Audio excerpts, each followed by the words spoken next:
ወአለይኩም ሰላም። ሰላም ነው ወንድም ሁሴን? አልሐምዱሊላህ አልሐምዱሊላህ። አንድ እህታችን ስለ ሸሃዳ መያዝ ትፈልጋለች። መስፈርቱ ምንድነው መጀመሪያ ብላለች። አሁን ግን ሀይድ ላይ ናት። መያዝ ትችላለች? ችግር የለውም። ሀይድ ላይ መሆን ሸሃዳ ከመያዝ አያግድም። እሺ መጀመሪያ ሻወር መውሰድ አለባት ወይስ? ችግር የለውም። ሀይድ ላይ ብትሆንም ሸሃዳ መያዝ ትችላለች። ከሀይዷ ስትጨርስ ሻወር ወስዳ ሶላቷን መጀመር ነው። የዛኔ እናንተ ታስተምራላችሁ ሶላት። መርሐባ። እሺ እናስተምራለን። እሺ አሁን እሷን ላገናኝ። እሺ ሄሎ፣ ሰላም እንዴት ነሽ? ፈጣሪ ይመስገን። እሺ እስልምናን መቀበል ፈልገሽ ነው? አዎ። እሺ የምለውን ቃል አብረሽ እየተከተልሽ በይ። እሺ አሽሀዱ አላህ ኢላሃ ኢላላህ ወአሽሀዱ አነ ሙሐመደን ረሱሉላህ። ማሻአላህ። ከዚህ በኋላ ሙስሊም ሆነሻል። ለአላህ ምስጋና ይገባ። አሁን ያልሽው ቃል የሸሃዳ ቃል ወይንም የምስክር ቃል ይባላል። ትርጉሙ አሽሀዱ አን ላ ኢላሃ ኢለላህ ማለት እነሆ ከአላህ በስተቀር በእውነት የሚመለክ ሌላ አምላክ የለም ብዬ መሰክራለሁ ማለት ሲሆን፣ ወአሽሀዱ አነ ሙሐመድን ረሱሉላህ ማለት ደግሞ ሙሐመድን የአላህ መልእክተኛና ነብይ ናቸው ብዬ መሰክራለሁ ማለት ነው። አንድ ሰው እስልምናን ከተቀበለ ምን ያገኛል ወደሚለው እንምጣ። የመጀመሪያው ትልቁ ጸጋ ያገኛችሁት አምላካችሁን አላህ ሱብሓነሁ ወተዓላ እርሱን እንደማግኘት የመሰለ ትልቅ ጸጋ የለም እዚህ ዓለም ላይ። ከገነትም በላይ ትልቁ ጸጋ እሱ ነው። ገብታችኋል? የፈጠራችሁን አምላካችሁን አላህን ማግኘት ትልቅ ጸጋ ነው። ያ ወደዚህ ዓለም ያመጣችሁ፣ የሚያበላችሁ፣ የሚያጠጣችሁ፣ የሚረዝቃችሁ፣ ህይወትን የሰጣችሁ፣ ሁሉ ነገር የሰጣችሁ ሙሳ ዓለይሂ ሰላም ፊርዓውንን ወደ አላህ እየጠራው እያለ ፊርዓውን ጠየቀ። ቃለ ፈመን ረቡኩማ ያ ሙሳ ነው።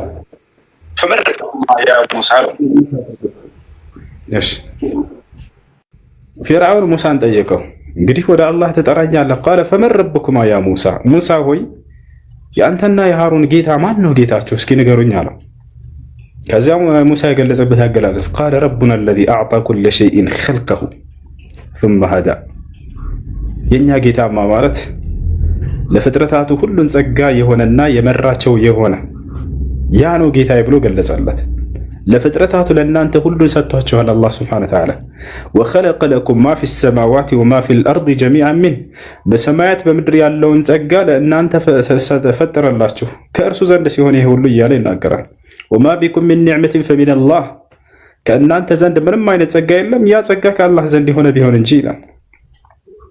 ስለዚህ ያን የሚንከባከባችሁን የሚወዳችሁን አምላካችሁን አላህ ሱብሓነሁ ወተዓላን ማግኘታችሁ ትልቁ ጸጋ እርሱ ነው። ይወታችኋል። አንደኛ ይሄ ነው። ኢብኑል ቀይም አልጀውዚያ ረሒመሁላህ ተዓላ ምን ይላሉ? ታላቁ ዓሊም ለሰው ልጅ ትልቅ ቀን ብሎ ማለት በዚህ ዓለም ላይ ወደ ጌታ ወደ አላህ የተመለሰበት ቀን ነው ይላል። ያን ጌታውን አላህን ያገኘበትና እርሱን ማምለክ የጀመረበት ቀን ነው ይላል። ይወታችኋል። ይሄ ነው ትልቁ ጸጋ ብሎ ማለት። ሌላው ነገር ምንድን ነው? አንድ ሰው በመስለሙ ምክንያት ምን ያገኛል ወደሚለው ስንመጣ ጊዜ ያለፈ ኃጢአት ሁሉ ይማርለታል። ነቢያችን ሰለላሁ ዐለይሂ ወሰለም ሐዲስ ላይ ሲናገሩ ምን አሉ? አተውበቱ ተጁቡ ማ ቀብለሃ አሉ። ንስሐ ከእርሷ በፊት ያለውን ኃጢአት ሁሉ ታስተሰርያለች አሉ። ሰውየው ወደ አላህ መመለሱ ማለት ነው።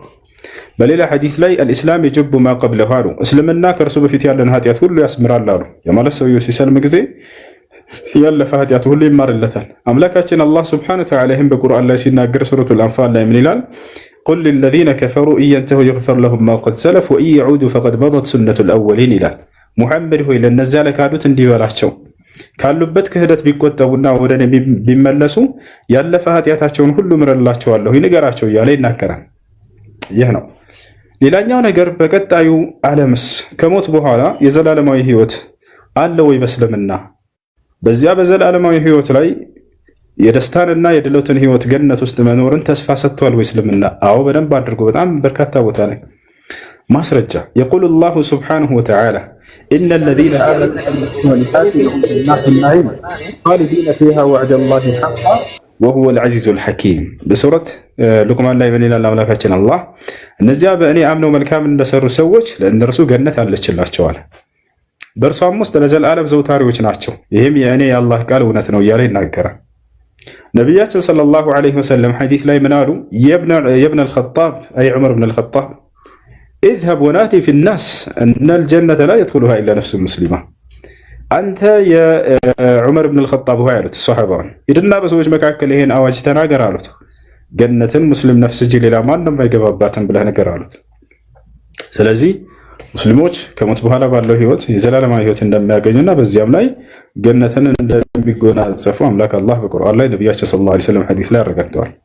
እሺ አንድ ሰው እስልምናን ከተቀበለ በኋላ ምን ማድረግ ለሚለው ስንመጣ ጊዜ ሻወር መውሰድ አለበት ሻወር ቢወስድ ለምንድን ነው ከተባለ ለሶላት ራሱን ዝግጁ ሊያደርግ ዘንድ ከዚህ በኋላ ለዚያ ለፈጠረው ለአንዱና ብቸኛ ለሆነው ለአምላኩ መገዛት ሊጀምር ነውና ገብታችኋል ሁለተኛው የመጀመሪያው ትእዛዝ ምንድነው በእስልምና ሃይማኖት አንድና ብቸኛ የሆነውን ጌታ አምላክ አላህ Subhanahu Wa Ta'ala ማመንና እርሱን መመስከር ገብታችኋል ከዚያ በመቀጠል ደግሞ ለዚህ ላመንከውና ለመሰከርከው ለአንድ አምላክ ብቻ መገዛት ነው ትልቅ ጸጋ በእስላም ይሄ ነው በቃ አንድ አምላክን ብቻ ነው የምታመልከው ሶስት አምላክ ብሎ ሂሳብ የለም ገብታችኋል አምላክ አላህ ራሱን ሲገልጽ ቁል ሁወ አላሁ አሐድ በል እርሱ አላህ አንድ ነው እያለ ይናገራል ወኢላሁኩም ኢላሁ ዋሂድ ላ ኢላሃ ኢላሁ الرحمن الرحيم አምላካችሁ እኔ አንድ አምላክ ብቻ ነኝ ከእኔ በስተቀር ሌላ ማንም አምላክ የለም እኔም የአዛኞች ሁሉ አዛኝ ነኝ እያለ ይናገራል እና ይህ ነው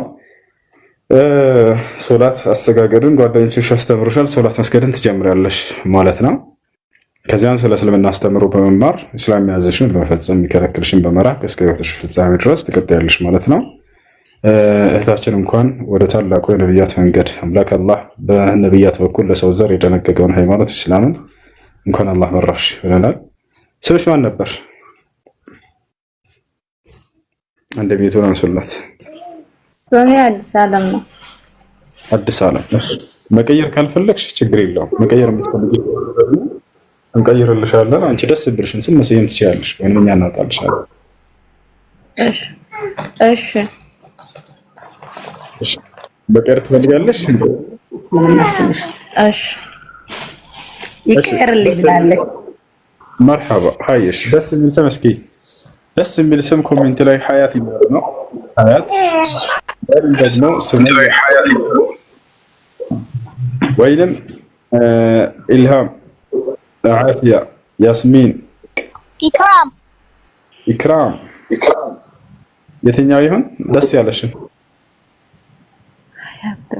ሀያት ደስ ያለሽን ደስ የሚል ነው ማሻአላህ ሀያት እሺ ስለዚህ ምናምን ተማር እስከ ምታድርሽ እንግዲህ ኮት እሺ ያቀለ ከተባለ ወንድም ሁሴን የሆነ ግሩፕ ካለ ለሰለምቴዎች እንድትነዛ ግሩፕ እንድትቀላቀል ፈልጋለሁ መርሐባ ከታች ያለችዋን ዩቲ የምትለዋን ልጅ አናግራት እሺ ከታች ትታይሻለሽ ፎሎ አድርጓትና በውስጥ አውራት ሀያት መልሽላችሁ እሺ አንድ ቁጥር ጻፍልኝ ወደይ እሺ ቆይ ፎሎ አድርግሽ መልሽ እሺ መርሐባ ባከርላ الله خير جزاهن يكفلوا ሁሌም ኑር حياتنا الله دامت امين شكرا السلام عليكم وعليكم السلام ورحمة الله وبركاته هاي ጥያቄ አለ ቀጥላም ዳለኝ ይላል ቃሉ ሲናገር እሺ ከዚያስ ምን ነበር ያላችሁት ቀጣይ ጥያቄሽ ምንድን ነው የዱዓ አዳቦችን ብትነግረን የዱዓ አዳብ ስርዓት አንደኛ በነቢያችን ሰለላሁ ዐለይሂ ወሰለም ላይ ሰላዋት በማውረድ መጀመር ከዚያ በመቀጠል አላህ ሱብሓነሁ ወተዓላን ማወደስ ከዚያ በመቀጠል አላህ ሱብሓነሁ ወተዓላ የዋለላቸውን ጸጋ ማመስገን ከዚያ በመቀጠል ሐጃቸውን የምትፈልጉትን ነገር መጠየቅ ከዚያ በመቀጠል በነቢያችን ሰለላሁ ዐለይሂ ወሰለም ላይ ሶላት አውርዳችሁ መዝጋት በነቢያችን ሰለላሁ ዐለይሂ ወሰለም ላይ ሶላት ማውረድን ማብዛት በዱዓችሁ መካከል ያ ዱዓ ተቀባይነት እንዲያደርገው ይሆናል ይህን ይመስላል። ሱራ መርየም እንቀራለን። እሺ ሰላም አለይኩም። አንዴ ፍቅር ሰላም አለይኩም። ወአለይኩም ሰላም ወራህመቱላሂ ወበረካቱ። እሺ እሱ አንድ ጥያቄ ነበረኝ። አንድ ብቻ? አዎ አንድ ጥያቄ።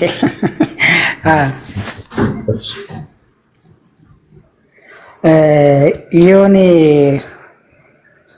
አንድ ኡስታዛችን ቲክታክ ላይ አግኝቼው የአህያ ስጋና ምንድነው የጅብ ስጋና የአህያ ስጋ ይፈቀዳል አዲስ ላይ አለ ምናምን የሚል ነገር ነበርና ያ ነገር አልገባኝም፣ እንድታስረዳኝ ነበር ፈለኩኝ። ጤናንቀቡ አትለውም? ወላሂ የምሬን ነውና እንደዚህ አይነት ነገር ነው የሰማሁኝና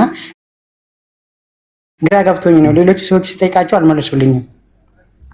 አካምቦልተሽ አኒስ እንጀራዳ ለማንኛውም መሻን ወደ መልሶ እንሄድ። እሺ እኔም ወደዋለሁ። ነው ጌታ እሺ አላዳምጥ።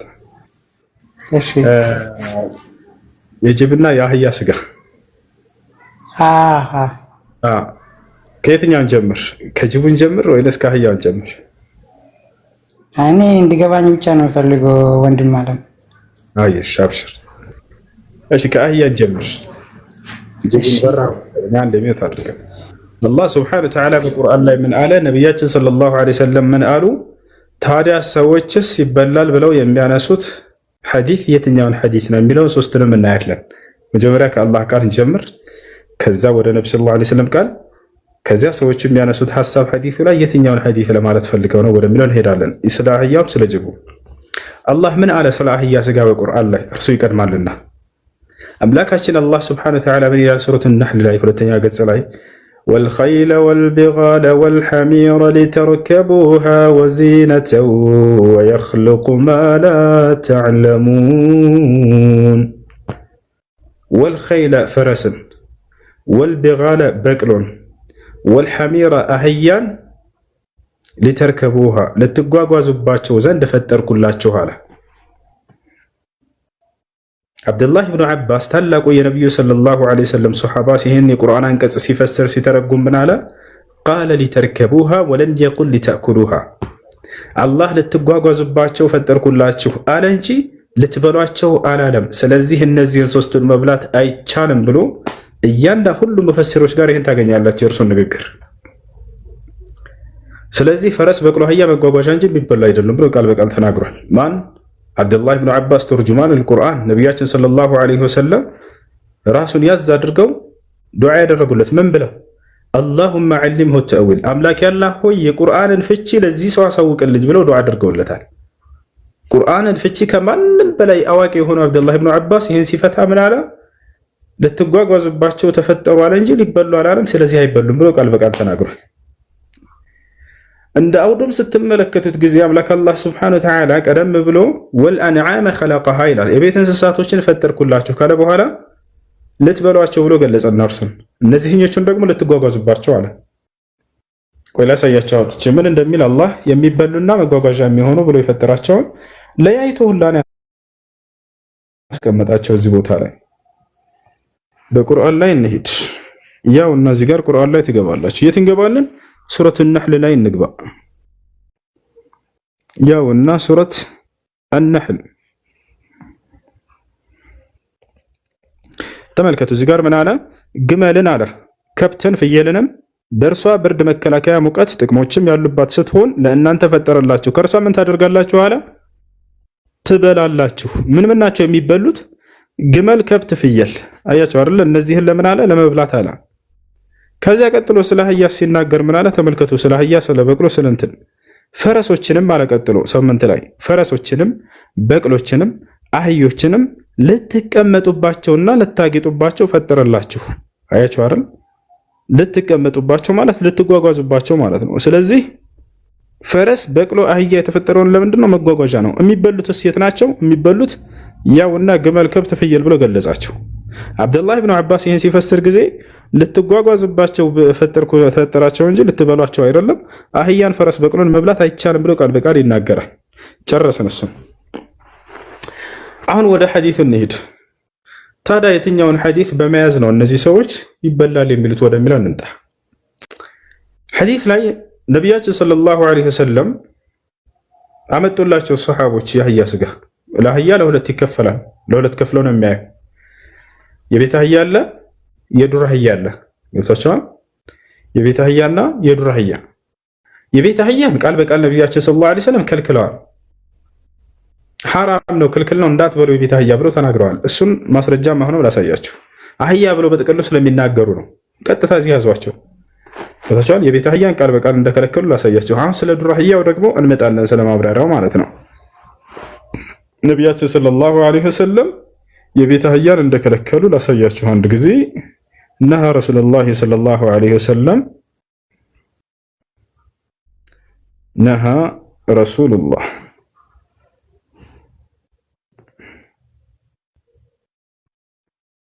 عن أكل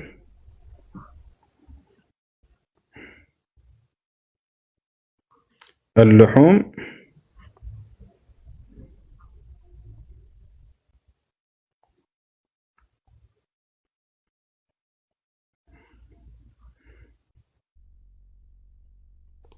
ያውና ነቢያችን ሰለላሁ ዐለይሂ ወሰለም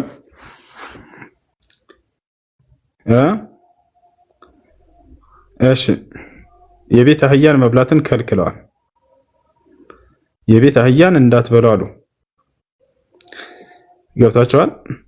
የፈረስ ወይንም ደግሞ የዱር አህያ ወደ እነሱ እንመጣለን። ይታያችኋል እዚህ ጋር ቃል በቃል ምን ይላል? እነ ነብዩ ሰለላሁ ዐለይሂ ወሰለም ነሃ عن يوم خيبر የኸይበር ጊዜ ነው። የሚገርማችሁ ስለነዚህ የተነገረው ሁላ ኸይበር ማለት በጦርነት ጊዜ የተካሄደ ጉዳይ ነው። ኸይበር መዲና ላይ የሚገኝ ቦታ ነው። ማን ሲኖርበት የነበረ? አይሁዶች ሲኖርበት የነበረ። በኸይበር ጦርነት ጊዜ ስለተካሄደው ብቻ ነው የሚያወራው ሙሉ ሐዲሶቹ። በምን ጊዜ? ልብ በሉ፣ በጦርነት ጊዜ። ይሄን አስምሩበት። በሁል ጊዜም አይደለም፣ በጦርነት ጊዜ የአላህ መልእክተኛ ነቢያችን ሰለላሁ ዐለይሂ ወሰለም የፈረስ ስጋና የዱር አህያ ስጋ አመጡላቸው። በዚህ በጦርነት ጊዜ ነቢያችን ሰለላሁ ዐለይሂ ወሰለም እንዲበሉ ፈቀዱላቸው። የቤት አህያን ዳር አስይዙት፣ እርሱን ቃል በቃል ስለከለከሉ። እነዚያን ግን ምን አሉ? ነቢያችን ሰለላሁ ዐለይሂ ወሰለም ፈቀዱላቸው። መቼ? በአንዲት ጊዜ። መቼ? በጦርነት ጊዜ ማለት ነው። ለምን ተፈቀደ በዚያን ጊዜ ነቢያችን ሰለላሁ ዐለይሂ ወሰለም? ቁርአንም ሐዲስ ተከልክሎ ሳለ፣ ምክንያቱም ጦርነት ላይ ናቸው። ይሄንን ነገር ከፊት ለፊታቸው ያለውን ነገር አንድ ሰው እንደ እስልምና ሐራም ተደርጎ ነገር ግን ከተራበና የሚበላው ካጣ የአሳማ ስጋ ሁሉ ሊበላ ይችላል? አይችልም? የትን አንሳለኝ አንዴ። ፍቅር ነው የሚነስምህ እንድትረዳው። አዎ ሰውየው ለምሳሌ ተራበ፣ ከፊት ለፊቱ ያገኘ በቃ የሚረብሽ ከሆነ እንዴት አድርጎ ይቅርታ በሚል አስረዳቸው። አላህ በቁርአን ላይ ሱረቱል ማኢዳ ላይ እንዳትበሉ ብሎ ስጋዎችን አይነት ሁሉ ከዘረዘረ በኋላ ምን አለ? እነዚህን ግን ሰውየው ፈመን ይጦር አለ። የተቸገረና የተራበ ሰው ግን ከነዚህ ውጭ ሌላ ማግኘት ካልቻለ ይብላል። ይወታል አይደል? ያ ነው። ስለዚህ የዛኔ ያንን ይዘንኛ ኦኬ የአሳማ ስጋ ሐላል ነው ማለት እንችላለን? ላ አንችልም። አሁንም ልክ እንዲሁ የፈቀዱት ነብዩ ሰለላሁ ዐለይሂ ወሰለም መቼ ነው ብለን ስናይ በጦርነት ጊዜ ብቻ ነች። በሌላ ጊዜ በልተዋል ወይ ሷሃቦች? ላ አልበሉም። በጦርነት ጊዜ ደግሞ ሰውየው ኃይል ማግኘት አለበት፣ ጉልበቱ አይደል? ይሄን ካልበላ ከፊታቸው ያገኙት ነው ምን ታድርጉ እንጂ በፈጣሪ ስም እሺ ምን ታድርጉ አኺ። በጦርነት ጊዜ ከፊት ለፊታቸው የሚገኘውን ነገር ካልበሉ ሊሸነፉ ነው። በዚያ ነገር ጉልበታቸውን መጠገን አለባቸው። በተቸገረ ጊዜ ሰውየው ደግሞ የማይፈቀዱ ነገራቶችን ሊበላ ይችላል። በዚያን ጊዜ የተፈቀደውን ግን አሁን ይፈቀዳል ብሎ ያንን እንደ ህግ መውሰድ አይቻልም። ምክንያቱም በመቼ ነው የፈቀዱት የሚለውንና ለምን ያክል ጊዜ ነው የፈቀዱት የሚለውን ሐዲሱ ራሱ ይገልጸዋል። ቃል በቃል ምን ይላል? የኸይበር ጦርነት ጊዜ ብሎ ይናገራል። አሁን ገብተዋል አይደለ? ስለዚህ የጅብ ስጋ የተባለው፣ የፈረስ ስጋ የተባለው፣ የዱር አህያ ስጋ የተባለው ከዚህ አንጻር እንጂ የሚታየው እንዳውም ለሁል ጊዜ እየበሉ ነው ማለት አይደለም። ስለ ጅብ ስጋ ነቢያችን ሰለላሁ ዐለይሂ ወሰለም ቃል በቃል ማንኛውም የቅንጣት የጥርስ ባለቤትና አዳኝ የሆነን እንስሳት እንዳትበሉ ብለው ተናግረዋል። ጅብ ከነዚያ ነው ወይ? አዎ ከነዚያ ነው። ሐነፊዮች እንዳለ ሁላቸው ምን ይላሉ? የጅብ ስጋ መብላት በፍጹም አይቻልም፣ ምክንያቱም እሱ ዙ አንያብ ከቅንጣት የጥርስ ባለቤት ስለሆነ ብለው ቃል በቃል ይናገራሉ። ነገር ግን እነዚህ ሰዎች በተቸገሩ ጊዜ የበሉትን እያመጣን እኛ እያያዝን ይሄ ይፈቀዳል ማለት ነው ማለት አይቻልም። አሁን ይሄን ከጨረስን በኋላ ይሄን ጥያቄ የሚያነሱት ክርስቲያኖች ናቸው ስላልክ፣ እንደ ክርስትና ግን እግዚአብሔር ቃል በቃል የሰዎችን ስጋ ያስበላል። የሰው ስጋ መብላት ነው በጣም አስነዋሪው ወይንስ የዱራ የስጋ መብላት? እንዳው ይፈቀዳል ብለን ብንይዘው እንኳን የሰው ስጋ መብላት ይቅርታ አንድ ጊዜ ይቅርታ። እኔ ሙስሊም ሱሱ ምን አለ መሰለ፣ ይሄ እዚህ ላይ ፍስሜን የምታየው ለቲክታክ ነው፣ ማንኛውም ቤት ስለሚገባ ነው እንጂ አንተ ክርስቲያን ነህ አላልኩም። እኔ ከክርስቲያኖች የመጣ ጥያቄ ሊሆን ይችላል ብዬ ነው ያነሳሁት። ገብተዋል። ይህን ጥያቄ የሚያነሱትም እነርሱ ናቸው። ኢየሱስ ክርስቶስን አምላክ የሚያደርግላቸው እየመሰላቸው ወይንም ያ ነገር እንዳይነሳባቸው ለመደበቅ የጅብ ስጋ ይበላል እኮ በእስልምና። የጅብ ስጋ መበላቱ ኢየሱስን አምላክ አያደርገውም ብሏቸው የመጀመሪያው መልስ ይሄ ነው። የአህያ ስጋ መበላቱ በእስልምና ኢየሱስ ክርስቶስን አምላክ አያደርገውም ብሏቸው ገብታችሁ አለ አይደል? እዚያ መጽሐፋቸውን እንችላቸው ኢየሱስ ክርስቶስን አምላክነቱን ስበኩኑ በሏቸው። የለም ያንን መመከት ሲያቅታቸው ጊዜ በእስልምና የጅብ ይበላል። ለምን የአይጥ አይበላም? ለምን ካካ አይበላም? ኢየሱስን አምላክ አያደርገውም። ይሄ ተስፋ ቁረጡ። ከእስልምና ላይ እንዲህ አይነት አቃቂራ ወጣን ብለው እነሱ በቃ ኢየሱስ አምላክ ክርስትናን እውነት አያደርገውም የጅብ ስጋ መበላቱ። ያ ሙሉ የዓለም ሙስሊም የጅብ ስጋ አርዶ ቢበላ ኢየሱስ አምላክ አይሆንም። ተስፋ ቁረጡ። ኢየሱስን አምላክ የሚያደርገው ሙስሊሞች ዘንድ የአህያ ስጋ መበላቱ አይደለም፣ አምላክ ነኝ ብሎ መናገሩና አምልኩ ብሎ መስበኩ ነው። ይሄን ደግሞ አላለም። ታውቃላችሁ። ይሄንንም ኢየሱስ ክርስቶስ አምላክ እንዳለው አስተማረ እንጂ እኔ አምላካቸው ነኝ አምልኩኝ አላላቸውም። በግድ ነው እያመለኩት ያሉት። ገብቶሃል አይደል? ይሄ ነው እንደ አጠቃላይ እንዲህ አይነት ነገራቶችን የሚያነሱ። ስለዚህ ነው በዚያ ነገር አይምሯቸውን ይዟቸውና ተከታዮቻቸውን እንዲሳለቁ ያደርጓቸዋል። በእስልምና ጅብ ይበላል፣ በእስልምና አህያ ይበላል። የክርስቶስን ጉዳይ በቃ ሊያስረሷቸው ማለት ነው። አታስረሷቸውም። እኛ አለን ሁሌ ስለ ክርስቶስ ፍጡርነት እያወራን ከመጽሐፋቸው የምናሳይ ሰዎች፣ ሁሌ ስለ ክርስቶስ አምላክ እንዳለው ያስተማረውን እያወጣን የምናሳይባቸው፣ ጭራሽ ልትደብቁት የማትችሉት ነገር ገብታችኋል። እነሱን ጅል ብታደርጓቸው ተከታዮቻቸውንና ብትደፍኗቸው እኛ አለንላቸው፣ ግልጥ እያደረግን እናሳይባቸዋለን። ገብታችኋል።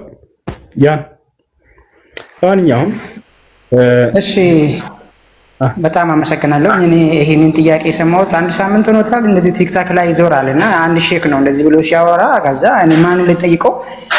በእርግጥ እኔ አሁን ሰለምቴ ነኝ። በእርግጥ ወደ 3 ዓመት አካባቢ ሆኖኛል የምኖረው። በእርግጥ አሁን ሶማሊያ ነው የምኖረው። ትምህርቱም ስለሌለኝ ነው እኔ እንደዚህ አይነት ጥያቄ።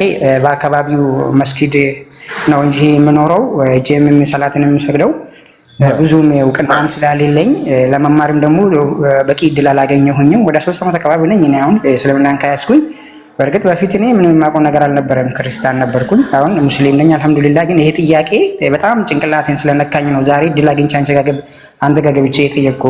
ስሜ ደግሞ ማንኛውም ቲክታክ ላይ ስለሚዞር ነው ፍቅር ብዬ እንትን አልኩ እንጂ አልሐምዱሊላህ ቃለው አላህ ይሄን ተቀብያለሁ እና በጣም አመሰግናለሁኝ። አላህ እስቲ አመሰግናለሁ።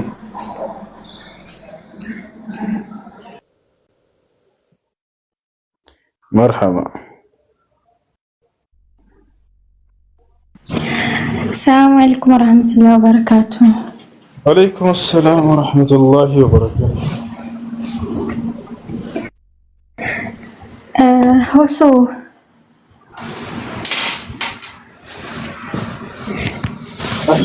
ይሰማል? እስኪ የሆነ ከቁርአን እንትን የሆነ ቁርአን ቀራለኝ ማለት በቃ በጣም ደብሮኛል፣ በጣም የሰው ቤት መሮኛል ምናምን ነገር ይሆናል አይደል? ስልችት ብሎኛል ሁሉም ነገር እና ትዕግስቴን እየተፈታተነኝ ነው።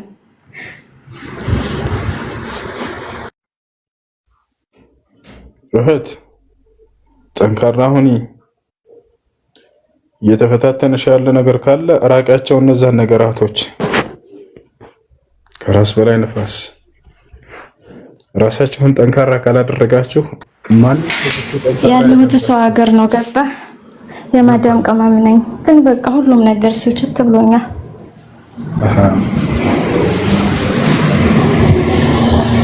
ረጅም ዓመት ነው የቆየሁትና ገብቼም ነበር ተመለስኩ። እስኪ ነው ታድርገው የፈጠረሽ አዳምጪ እንጂ እሺ በስም እንጂ በፈጣሪ ስም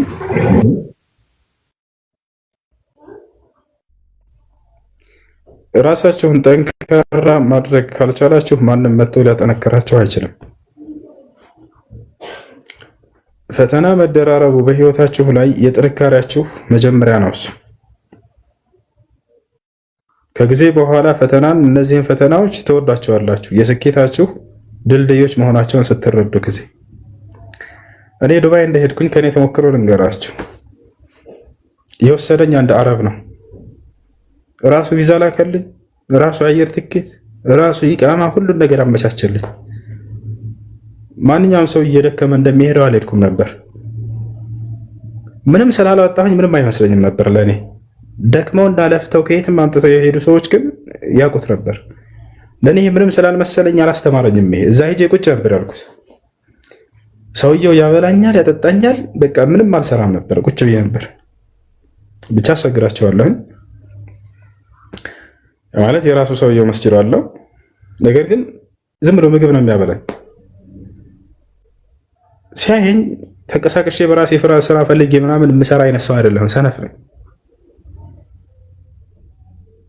ነገር ግን የመስራት አቅሙ እንዳለኝ አውቃለሁ። ከዚያ በኋላ ብርም ቢሰጠኝ ነበረ። ገና እንደሄድኩኝ 2000 ድርሃም ሰጠኝ። የዛሬ 6 ዓመት አስቡት። 2000 ድርሃም በጣም ብዙ ነው። 30 ሺህ ብር ማለት ነው በሰዓቱ። ማነው 60 ሺህ ብር ማለት ነው። ያንን ሰጠኝ። የለሁም በቃ በደስታ 60 ሺህ ብር ማለት ለኔ ትልቅ ነበር ይዛኔ። ከዚያ በኋላ ቁጭ ማለት ይናየና በቃ እኔን መተው ወሰነ።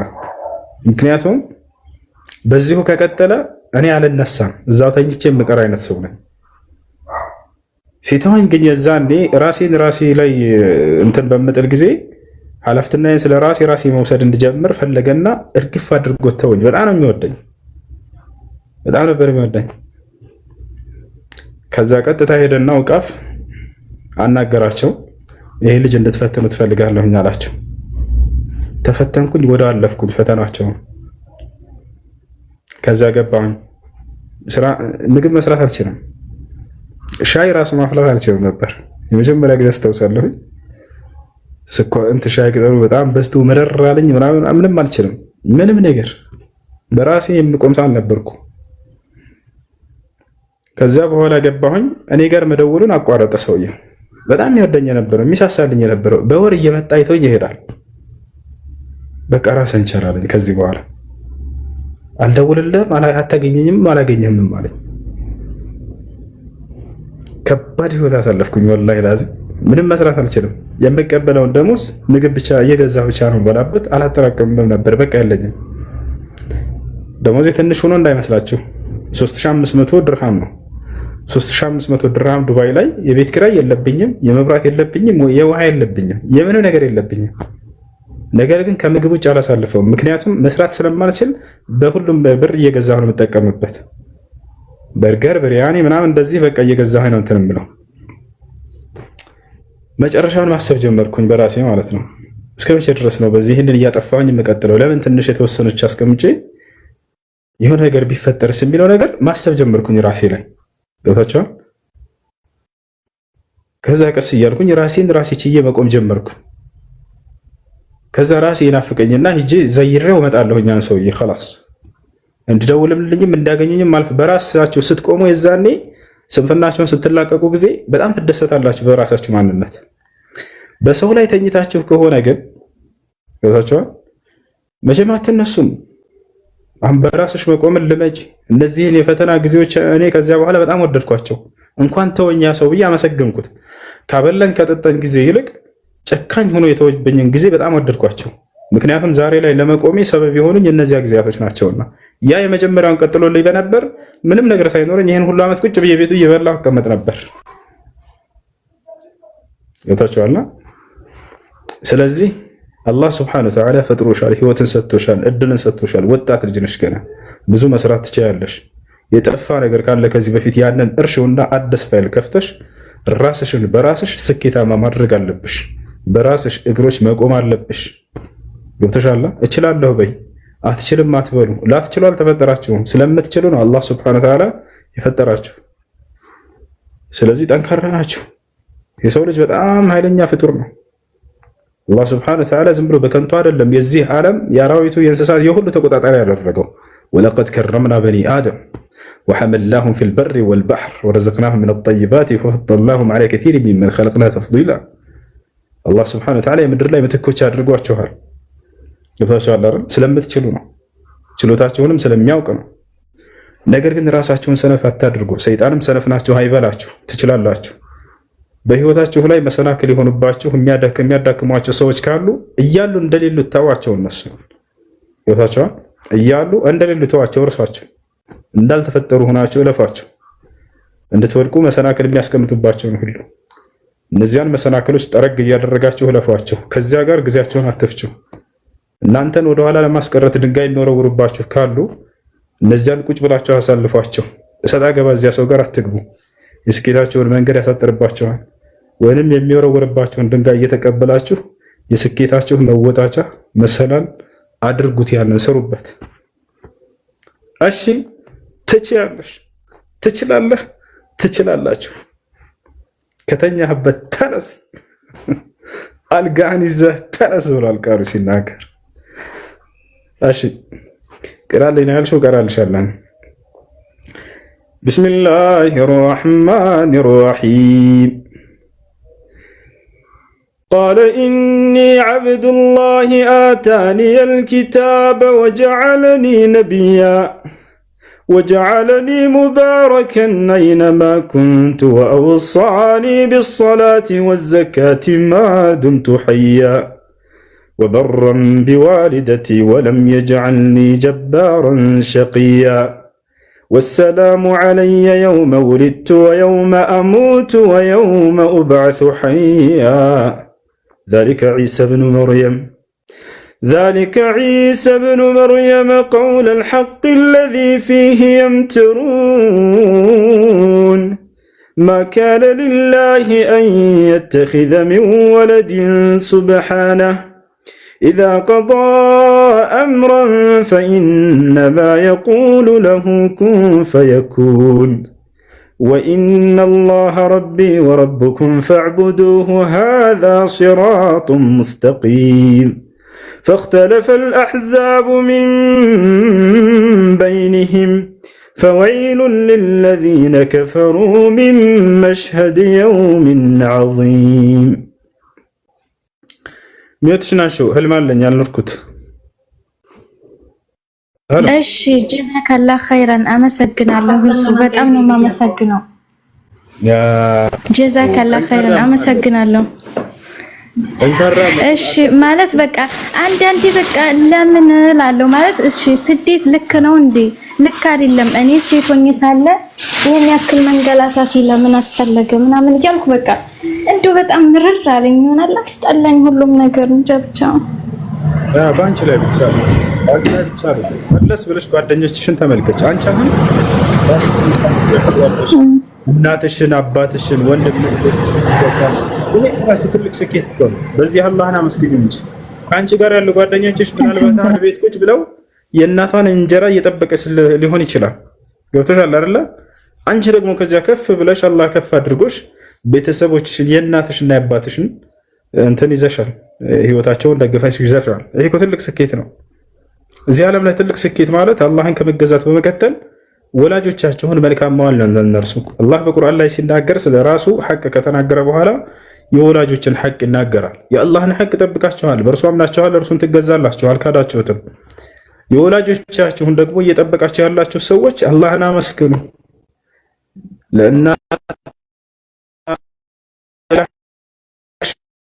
እነሱን እያበላሽ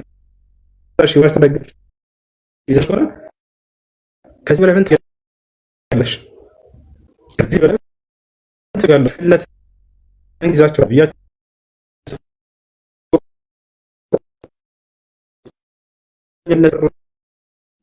የገነትን በር ከፍግባት የፈለገ ካለ መልካም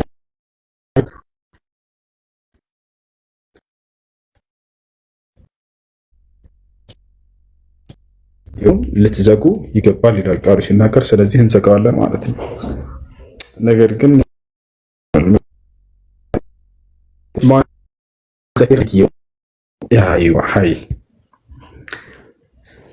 እሺ እና ይሄን ይመስላል። ሰማሃር በውስጥ አውራለሁ። ጀዛካላ ኸይራን። طيب አንድ ጥያቄ ብቻ ልጠይቅህ። አንድ ብቻ ሳይሆን ሁለት አድርጌ ይችላል ማለት ነው። እሺ ሀብታም ባል ስጠኝ ማለት ችግር አለው?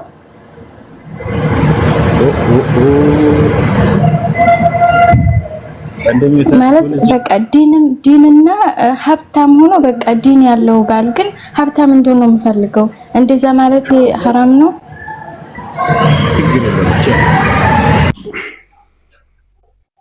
ያቀላችሁ ሰዎች ሰላም አለይኩም ወአለይኩም ሰላም ወራህመቱላሂ ወበረካቱ። እንዴት ነው ኡስታዝ ሁሴን? ሰላም ነው ቢላህ ሰላም ነው አለን አልሐምዱሊላህ። የኔ ጥያቄ በአዛን ዙሪያ ነው። አዛን ላይ አሁን ለምሳሌ አንድ ሰው አሽሃዱ አን ላ ኢላሃ ኢለላህ ጊዜ ብሎ ከዛ ሀያ አለ ሰላም ብሎ አሽሃዱ አነ ሙሐመድ ረሱሉላህ ብሎ ሳይሉ አሽሃዱ አነ ሙሐመድ ረሱሉላህ ሳይል ሀያ አለ ሰላም ምንድን ነው አዛኑ እንደገና ይባላል ወይስ አይባልም? አሽሃዱ አነ ሙሐመድ ረሱሉላህ አላለበት። አንዴ ከድር ሞላ ሚውት ሰላም አለይኩም። ገብታችሁ የሚረብሽ ቦታ ከሆናችሁ አድሚኖች ቶሎ አውርዷቸው ወይንም ታድርጓቸው።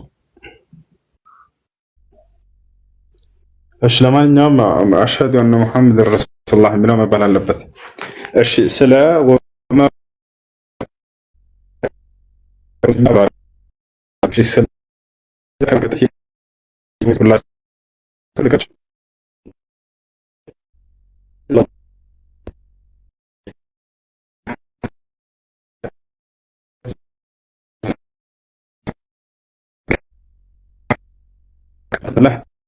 እንስሳቶችን ብትጨቁንና ብትበድል የዛኔ ደግሞ ቅጣት ይጠብቃል ማለት ነው። አይስማ ልጆች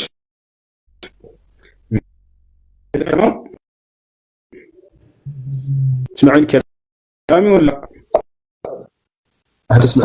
اوكي نزقه. قال إني عبد الله آتاني الكتاب وجعلني نبيا هاني شمال وجعلني مباركا أينما كنت أشهد لا ልቀጥልላችሁ ሐዲስም ሊየት አድርጉት ልጆች ባካችሁ። አሁን ከተሰማ ልቀጥልላችሁ እና ነቢያችን ሰለላሁ ዐለይሂ ወሰለም ሐዲሱ ላይ ምን አሉ? ደኸለት ኢምራአቱን ናር ፊ ሂራ፣ አንዲት ሴት ከእናንተ በፊት ከነበሩ ሴቶች መካከል በድመት ምክንያት እሳት እንድትገባ ተወስኖባታል አሉ። ሰሓቦች ግር አላቸው፣ ደነገጡ። ከይፈ ዛሊከ ያ ረሱለላህ አሏቸው። እንዴት ሊሆን ቻለ አንተ የአላህ መልእክተኛ ብለው ጠየቋቸው። ነቢያችን ሰለላሁ ዐለይሂ ወሰለም ምን አሉ? ሐበሰትሃ ድመቷን አሰረቻት ቤት ውስጥ አምጥታ ሴትየዋ። ላ አጥዕመትሃ ወይ አላበላቻት አሉ። ወላ ተረከትሃ አን ተእኩለ ምን ኸሻሽ ልአርድ ፈማተት ወይንም ደግሞ ለቃት ምድር ላይ ከሚገኙ ጥቃቅን ነገራቶች የሚበሉ ነገራቶችን ፈልጋ በልታ ራሷን ነፍሷን እንዳታተርፍ አልተወቻት።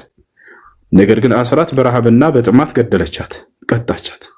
ይችልም ሴት አላህ ስብሐነሁ ወተዓላ የእሳት እንድትሆን ፈረደባት፣ ቀጣት። ያ ማለት ግን ዘላለም ትዘወትራለች ማለት አይደለም። በዚህ በጥፋቷ ልክ ትቀጣለች ነው። ቢሆንም ግን ለእንስሳቶች አውቃችሁ ሆን ብላችሁ አስራችሁ የምትቀጡ ሰዎች ካላችሁ በጣም ትልቅ ቅጣት ይጠብቃችኋል። አያችሁ፣ ኢስላም ለሰው ልጅ ህይወት ብቻ ሳይሆን ለእንስሳትም ትልቅ ቦታ የሰጠ የሆነ ሃይማኖት ነው። አልሐምዱሊላህ አላ ኒዕመቲል ኢስላም። እና ይሄን ይመስላል። እሺ ጥያቄ ያለ ይቀጥል። ሁለተኛው ቅድም የጠየቀው ልጅ አለ ወማ መለከት አይማኑኩም ስለሚለው አብራራልን ያልከው እጆቻችሁን ንብረት ስላደረጓቸው ሴቶች ስለሚለው ካለህ አለህ በል፣ ከሌለህ የለህም በል። ሌላ ጥያቄ እንቀጥል። 1 2 8 15 በቃ የለም ማለት ነው። እሺ ጥያቄ አለ ቀጥታ እሺ አለሁ እያለ ነው። እሺ ለማንኛውም ልመልስለት። እሺ ወማ መለከት አይማኑኩም እጆቻችሁ ንብረት ካደረጓቸው ማለት ነው። ምን ማለት ነው ከተባለ በጦር ሜዳ ላይ ስለሚማረኩ ሴቶች አስመልክቶ ነው። ጦር ሜዳ ላይ እዋጋለሁ ብላ ሰይፍ ይዛ ወይንም መሳሪያ ይዛ የተሰለፈች ከሃዲ ሴት አስመልክቶ የመጣ የሆነ ህግ ነው። እንግዲህ በጦር ሜዳ ላይ ምርኮ የሚባል ነገር አለ የለም? አለ ወይ? አንተ ካሸነፍክ ትማርካለህ እነዛን ተዋጊዎችና ንብረቶቻቸውን፣ ወይንም ደግሞ እነሱ ካሸነፉ ይማርከዋል። ይሄ የጦርነት ህግ ነው። ይሄን ልታውቁ ይገባል። ስለዚህ በሚማረኩ ጊዜ እነዚያ ሰዎች ምን ማድረግ እንዳለብን ህግና ስርዓትን አውጥቷል አምላክ አላህ ሱብሓነሁ ወተዓላ። እጆቻቸው ንብረት ያደረጓቸው ሲል ጊዜ እነዚያን አስመልክተው ነው። ስለዚህ በጦር ምርኮ ላይ የተማረኩ ወንዶች እንዲሁም ደግሞ ሴቶች ምን መደረግ አለባቸው? እንደ እስልምና አስተምህሮ በጣም በርካታ መንገድን አስቀምጦላቸዋል። ኢስላም ነፃ የሚወጡበትን መንገድ በጣም በርካታ ወደ 7 መንገዶችን አስቀምጧል። የሚገርማችሁ ቁጥሩ አንደኛ فإذا لقيتم الذين كفروا فضرب الرقاب حتى إذا أثخنتموهم فشدوا الوثاق فإما منا بعد وإما فداء حتى تضع الحرب أوزارها ذلك ولو يشاء الله لانتصر منهم ولكن ليبلو بعضكم ببعض والذين قتلوا في سبيل الله فلن يضل أعمالهم የመጀመሪያው የምታደርጓቸው ምንድነው አለ አላህ Subhanahu Wa Ta'ala በጦር ሜዳ ላይ ከተማረኩ በኋላ የመጀመሪያው ነፃ ልቀቋቸው አለ። ተመልከቱ የአላህን ዝናት። ጠላትን ማረካችሁት አይደለ? ይገላችሁ ይመጣል። ከማረካችኋቸው በቃ خلاص ፍቷቸው፣ ልቀቋቸው ከፈለጋችሁ አለ። ሁለተኛው ምንድነው? ይሄን አናደርግም ካላችሁ ፊዳ አድርጉ። መቤዠት ማለት ነው። ቤዛ ማለት ነው። አንተ ከማረኩብህ ከአማኝ ወታደሮችህ ትቀበላቸውና ከዛ አንተ ደግሞ የማረከባቸውን ሄደህ ተመልሰላቸዋለህ። ይሄ ነው መቤዠት ማለት። ገብታችኋል? 10 ወታደር ማርኮብኝ ከሆነ ሙስሊሞችን 10 ከማረኩበት ከሃዲያኖች ወታደሮችን መልስልኝና የማረክብኝን እኔም ደግሞ የማረኩብህን መልስልሃለሁ። ይሄ ሁለተኛው መንገድ ነው። ሶስተኛው መንገድ ምንድን ነው? የሀገሪቱ መንግስት የሙስሊሞቹ ማለት ነው የማረኳቸውን ሰራዊቶችህን ብሎ ለከሃዲው መንግስት መልእክት ያስተላልፍለታል። የማረኳቸውን ሰራዊቶች ይህን ያህል ገንዘብ ከፍለህ ለእያንዳንዱ መውሰድ ትችላለህ ብሎ ያንን ያስቀምጥለታል። ልክ ነቢያችን ሰለላሁ ዐለይሂ ወሰለም እንዳደረጉት የቁረይሽ ከሃዲያኖች ጋር ጦርነት ባደረጉ ጊዜ ተማረኩ። ከዛ በኋላ ያ መንግስት በቶ እንዲወስድ ይቀርብለታል። ይሄ ለአንድ ሰራዊት 10 ሺህ ብር ካለ ለምሳሌ የዚያ ሀገር መንግስት መጥቶ እነዚያን ሰራዊቶቹን ከፍሎ መውሰድ ይችላል። ሶስተኛው መንገድ ይሄ ነው። አራተኛው መንገድ ነፃ የሚወጡበት ያ መንግስት ካልቻለ ቤተሰቦች፣ የተማራኪ ቤተሰቦች ማለት ነው። ገብታቸዋል። እነዚያ መጥተው ነፃ አውጥተው መውሰድ ይችላሉ። ያ መንግስት ያስቀመጠው ለአንድ ሰራዊት 10 ሺህ ብር ከሆነ የተማረከባቸው ቤተሰቦች የካህዲያኖቹ መጥተው በሰላም የተማረከብንን ሰው ፈልገን ነው ብለው ያን ገንዘብ ከፍለው ማውጣት ይችላሉ። አራተኛው መንገድ። አምስተኛው መንገድ ከዚህ ባለፈ ደግሞ አምስተኛው መንገድ ምንድነው? ያ የተማረከው አካል ራሱ ያን ገንዘብ ከፍሎ መሄድ ከቻለ መክፈል ይችላል። ገብታችኋል አይደል? የተማረከው አካል የተቀመጠችዋን 10 ሺህ ገንዘብ እኔ እችላለሁ በቃ ራሴን ነፃ ማውጣት ፈልጋለሁ አለ፣ ከፈለ፣ ነፃ ማውጣት ይችላል። ቀጣዩ ምንድነው? መክፈል ካልቻለስ ይሄ ሰው አምላክ አላህ Subhanahu Wa Ta'ala ምን አለ? መክፈል ካልቻለ ሰው ሙካተባ አድርጉለት አለ። ሙካተባ ምንድነው? ስምምነት፣ የውል ስምምነት ማለት ነው። ያ ማለት እኔ አሁን መክፈል አልቻልኩም ይላል ይሄ ሰራዊት፣ ነገር ግን ወደፊት ሰርቼ በቃ ለክፈል ጊዜ ስጠኝ ይላል፣ ወይንም ጊዜ ስጠኝ ትላለች የተማረከችው። ከዚያ በኋላ ያንን ፈካቲቡሁም አለ አላህ Subhanahu Wa Ta'ala ኢን ዓሊምቱም ፊሂም ኸይራ። ይሄ ስድስተኛው መንገድ ነው አይደለ? ሙካተባ አድርጉላቸው አለ። ያችን 10 ሺህ ብር ከፍሎ እስኪመጣ ድረስ ከፍላ ሰርታ እስክትመጣ ድረስ ጫፏ ተነካም አይነካም ያ ተማራኪ። ቀጥሎ አላህ ሱብሓነሁ ወተዓላ መጨረሻ ላይ ምን አለ? ወአቱሁም ሚን ማሊላሂ አለዚ አታኩም። የአላህን እዝነት ተመልከቱ። እኔ ከሰጠኋቸው ገንዘብም ስጧቸውና ራሳቸውን ነፃ ያውጡ እነዚህ የተማረኩ ከሃዲያኖች አለ። ያ ሰላም ዐለ ረሕማ ያ ጀማዓ። ከዚህ የበለጠ እዝነት አለ? ከሰጠኋቸው ከእኔ ጸጋ ከአላህ ከአምላካችሁ ከአላህ የተሰጣችሁ ገንዘብ አለ። ከዚያ ገንዘብ ስጧቸውና ራሳቸውንም ነፃ ያውጡ፣ ልቀቋቸው አለ፣ ፍቷቸው አለ። እያቸው ይህን ሁሉ 7 መንገዶች ነፃ የሚወጡበትን አስቀምጧል። ገብቷቸዋል። አሁን ከዚህ በኋላ ካለው ነው ይህን ሁሉ ማድረግ አልቻለችም ያቺ ሴት ልጅ። ገብቷቸዋል። ወይንም ያ በሰውዬ ይሄን ማድረግ አልቻለም የተማረከው ማለት ነው። ገብቷቸዋል። ከዚህ ሁሉ ምንም አማራጭ ካጡ ያ ወንዱ እንደ አገልጋይ ሆኖ ይቀመጣል። እኔ ማርኬው ከሆነ የኔ አገልጋይ ሆኖ ይቀመጣል። በዚህ ሁኔታ ይሆናል። ምክንያቱም ሊዋጋ ነው የመጣው እኮ ሰውዬ፣ ሰይፉን መዞ ነው የመጣው አይደል? ስለዚህ አገልጋይ ይሆናል። ሴቷን ደግሞ አላህ ሱብሓነሁ ወተዓላ ሌላ መንገድ አበጀላት። ምን አለ? አግቧት አለ። ተመልከቱ፣ አግቧት።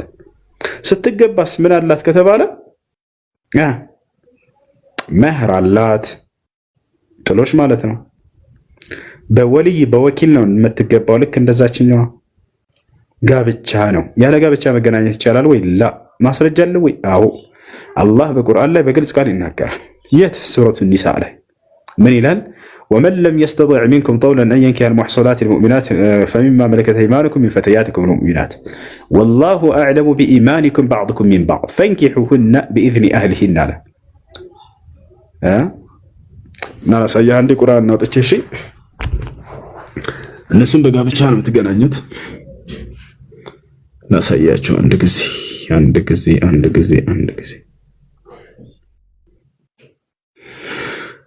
እና ይሄን ይመስላል። አያችሁ፣ ያቺ ሴት ተማርካለች አይደለ?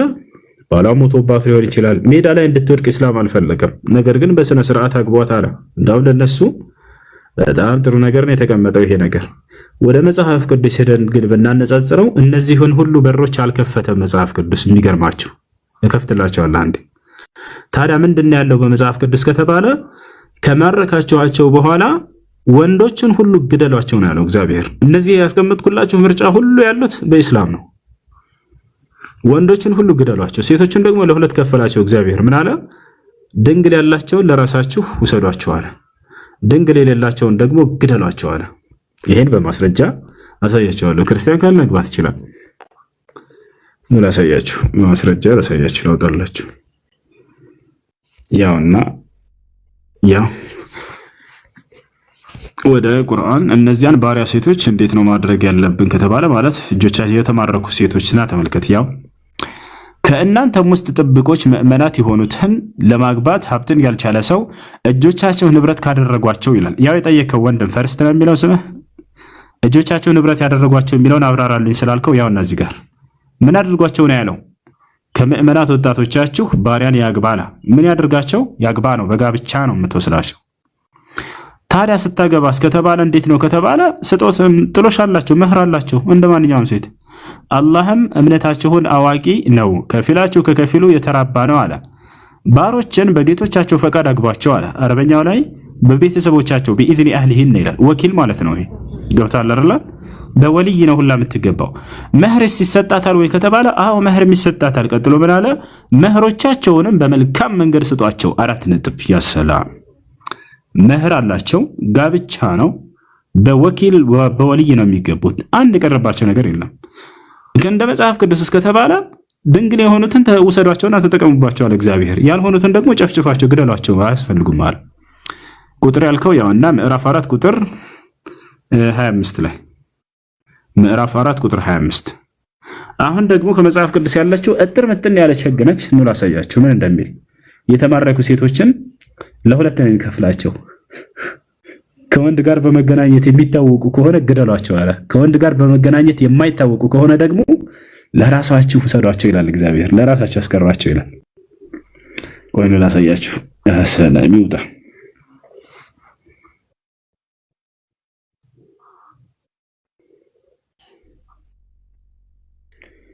አድኗቸው። እሺ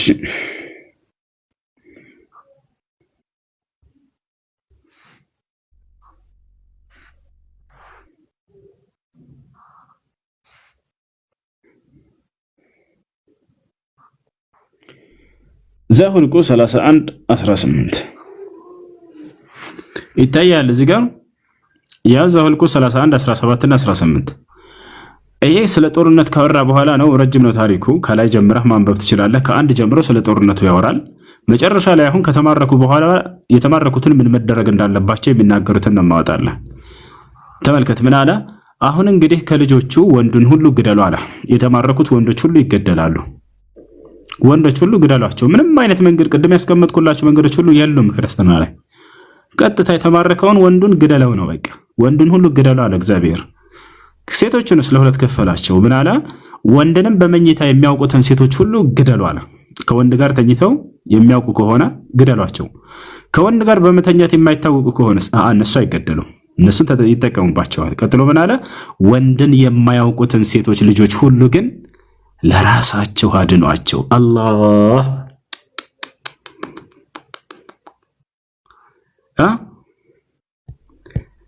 አሁን ጥያቄው ስለ መግደሉ አይደለም። መግደሉ ብርቅ አይደለም።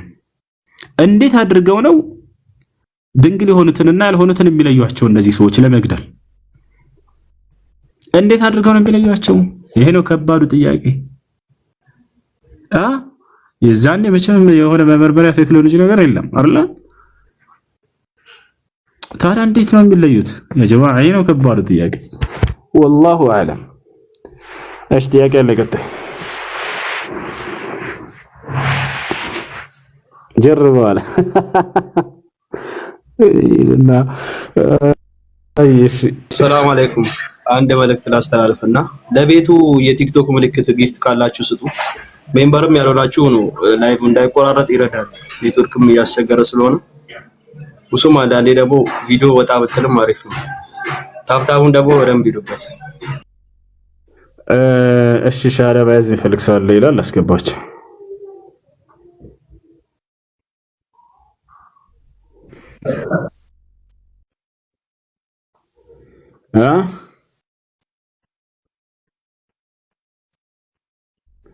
አቤት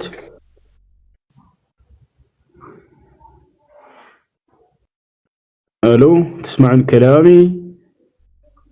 هتسمعون كلامي؟ ايش ጥያቄ ምንድነው?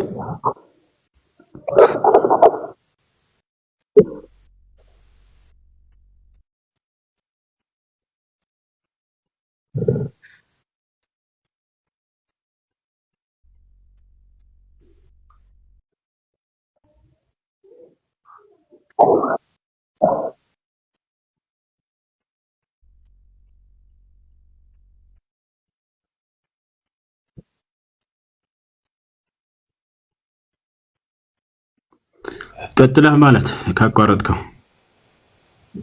ካቋረጥከው ቀጥለህ ማለት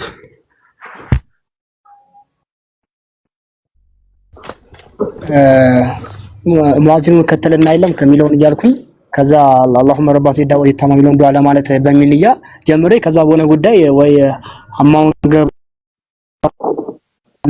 ወይ በሆነ ጉዳይ ብቻ አቋርጠዋለሁ እና ወንድም ስትወጣ ወይንም ደግሞ ስታስተካክል ካቆምክበት መልሼ ማለት አለብኝ ነው ወይስ መተው አለብኝ? አጀር ያምልጠኝ ነው? እንዴት ነው? ካቆምክበት ቀጥል ወንድም፣ ካቆምክበት ቀጥል፣ ችግር የለም። እሺ መርሐባ። አይ ሰላም አለይኩም ሁሱ። አለይኩም ሰላም ወራህመቱላሂ ወበረካቱ።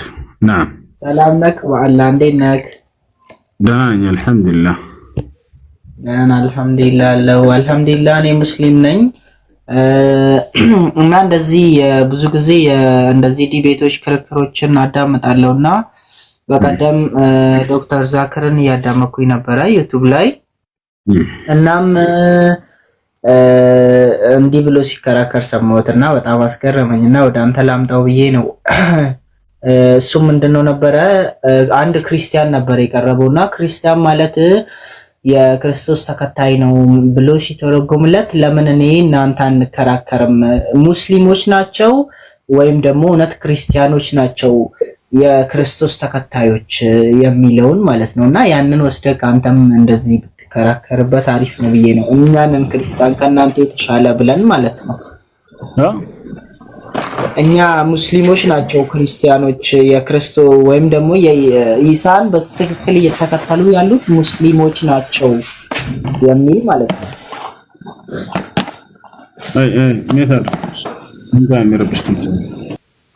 እሺ ስሙን አንጠቀምም።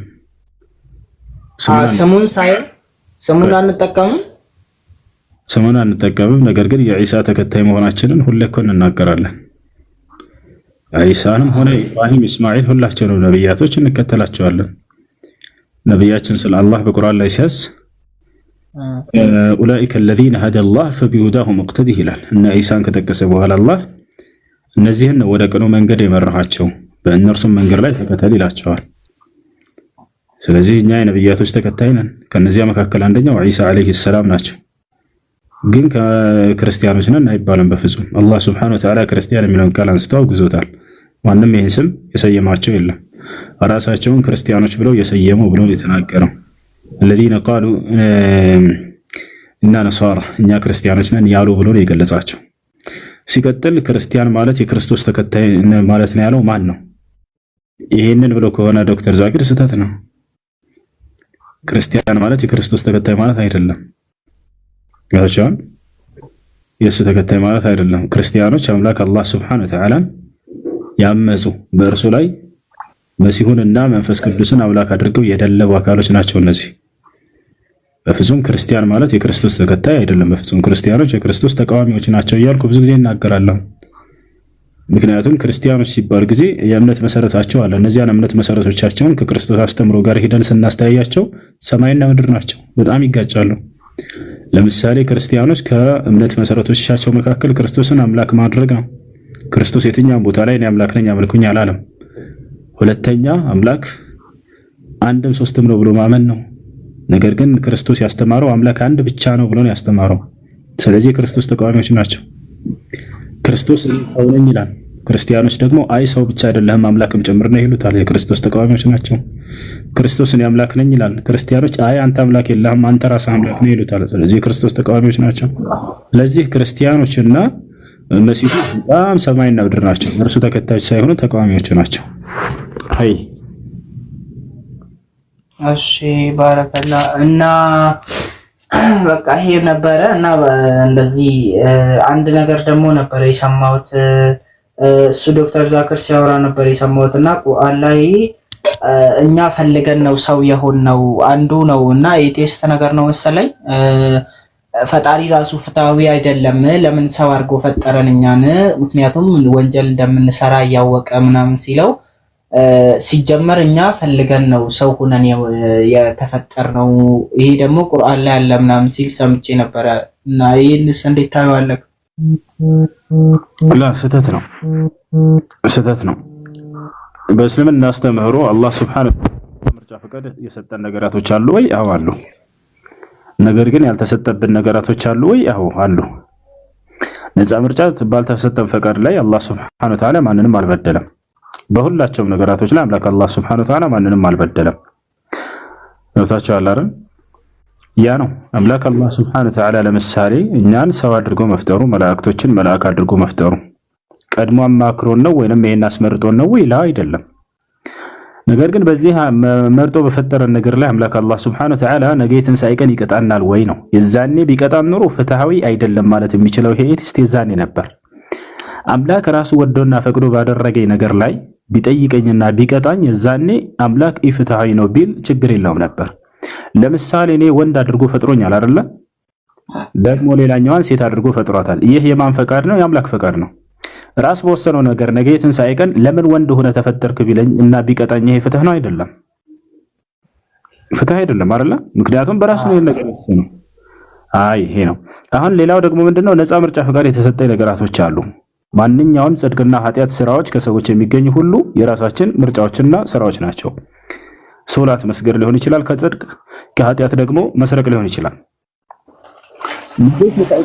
አላህ Subhanahu Wa Ta'ala በእነዚህ ነገራቶች ነው። እነዚህንም ነፃ ምርጫ ፈቃድ ሰጥቶናል። ነገ ትንሣኤ ቀን ለምን አልሰገድክም ብሎ ቢቀጣን ትክክል ነው ወይ? አዎ ትክክል ነው። ምክንያቱም ይሄን ነፃ ምርጫ ፈቃድ ሰጥቶኛል ስገድ ብሎ፣ ካልሰገድክ ደግሞ ወደ ገሃነም ትገባለህ ብሎ በነብያት በኩል አስተምሮኛል። ይሄን ነገር በራሴ ወድጄና ፈቅጄ ዛሬ እሰግዳለሁ፣ ነገ የትንሣኤ ቀን ገነትን አገኛለሁ ቃል ገብቶልኛል። አይ አሻፈረኝ አልሰግድም አንተን አላመልክም ብዬ ካመጽኩኝ ደግሞ ወደ ገሃነም እንደምሄድ ከወዲሁ አስተምሮኛል። ይሄን ምርጫዬን ወስጄ ደግሞ አለም ብዬ አሻፈረኝ ካልኩኝ ወደ ገሃነም እገባለሁ። ይሄ በፍትሁ ነው የቀጣኝ አላህ ሱብሓነሁ ወተዓላ ወታላ አይደለ? ይህ ነው። ስለዚህ በዚህ መልኩ ነው እንረዳው። አይ አመሰግናለሁ። አይ ሰላም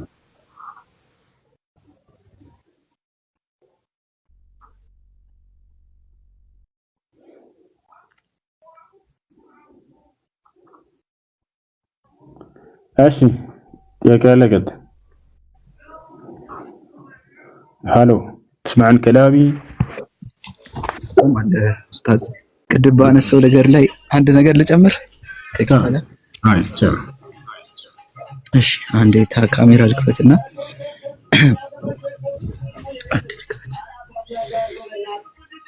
እሺ እንክፈትና እንመልከተው አንድ ስፓንድ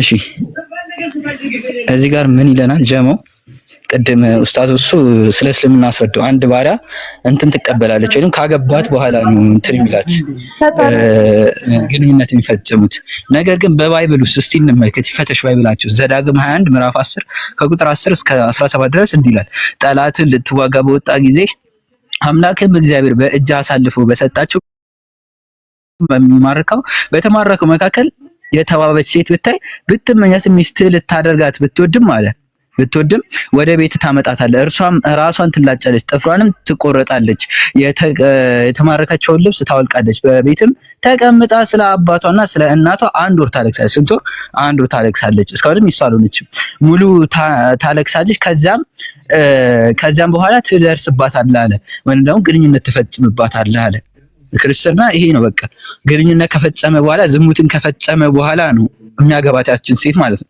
ከዛስ ባልም ትሆናታለህ አለ ከደረሰባት በኋላ ያችን ልጅ ከደፈራት በኋላ ባል ትሆናታለህ ይሄን መጽሐፍ ይዛችሁ እዚህ መምጣታችሁ ክርስቲያኖች ይሄን አርጊመንት ጭራሽ ማንሳት የማትችሉት ነገር ነው ኡስታዝ አፍሊ ቀጥል ጀዛከል مرحبا جزاك الله خير شكرا اشكر يا السلام عليكم هسه عليكم السلام سمع لا በርግጥ የተወሰነ ተብራርቶልኛል ሐዛቂል 23 እዛ ጋር የተጠቀሰው እንትኖቹ አጥራ አድርገህ ብታስረዳኝ ፈልጌ ነበር ምክንያቱም ያኒ ከላም እዛ ውስጥ ያለው ቃላቶች በጣም ትንሽ ተቀባይነት ለምና አንድ እንትን ብለልኝ የተፈለገበት ሀደፉ ሰበቡ ምክንያቱ እሺ አንወር ከተመቸ ስንት ላይ ነው ከፍተው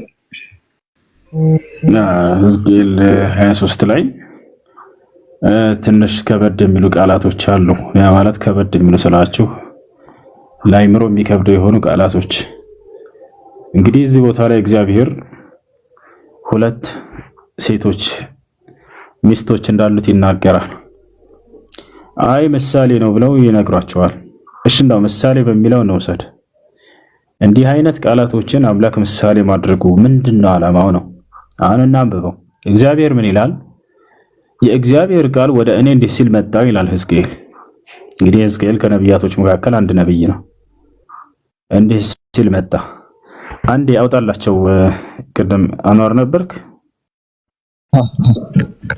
ሕዝቅኤል 23 ነው ያወጣውና ያሳዝናል ይሄን ነገር በደም ተከታተሉ ከተቆራረጠ ተነግሩናላችሁ የላይምሮ በጣም የሚከብድ ነገር ነው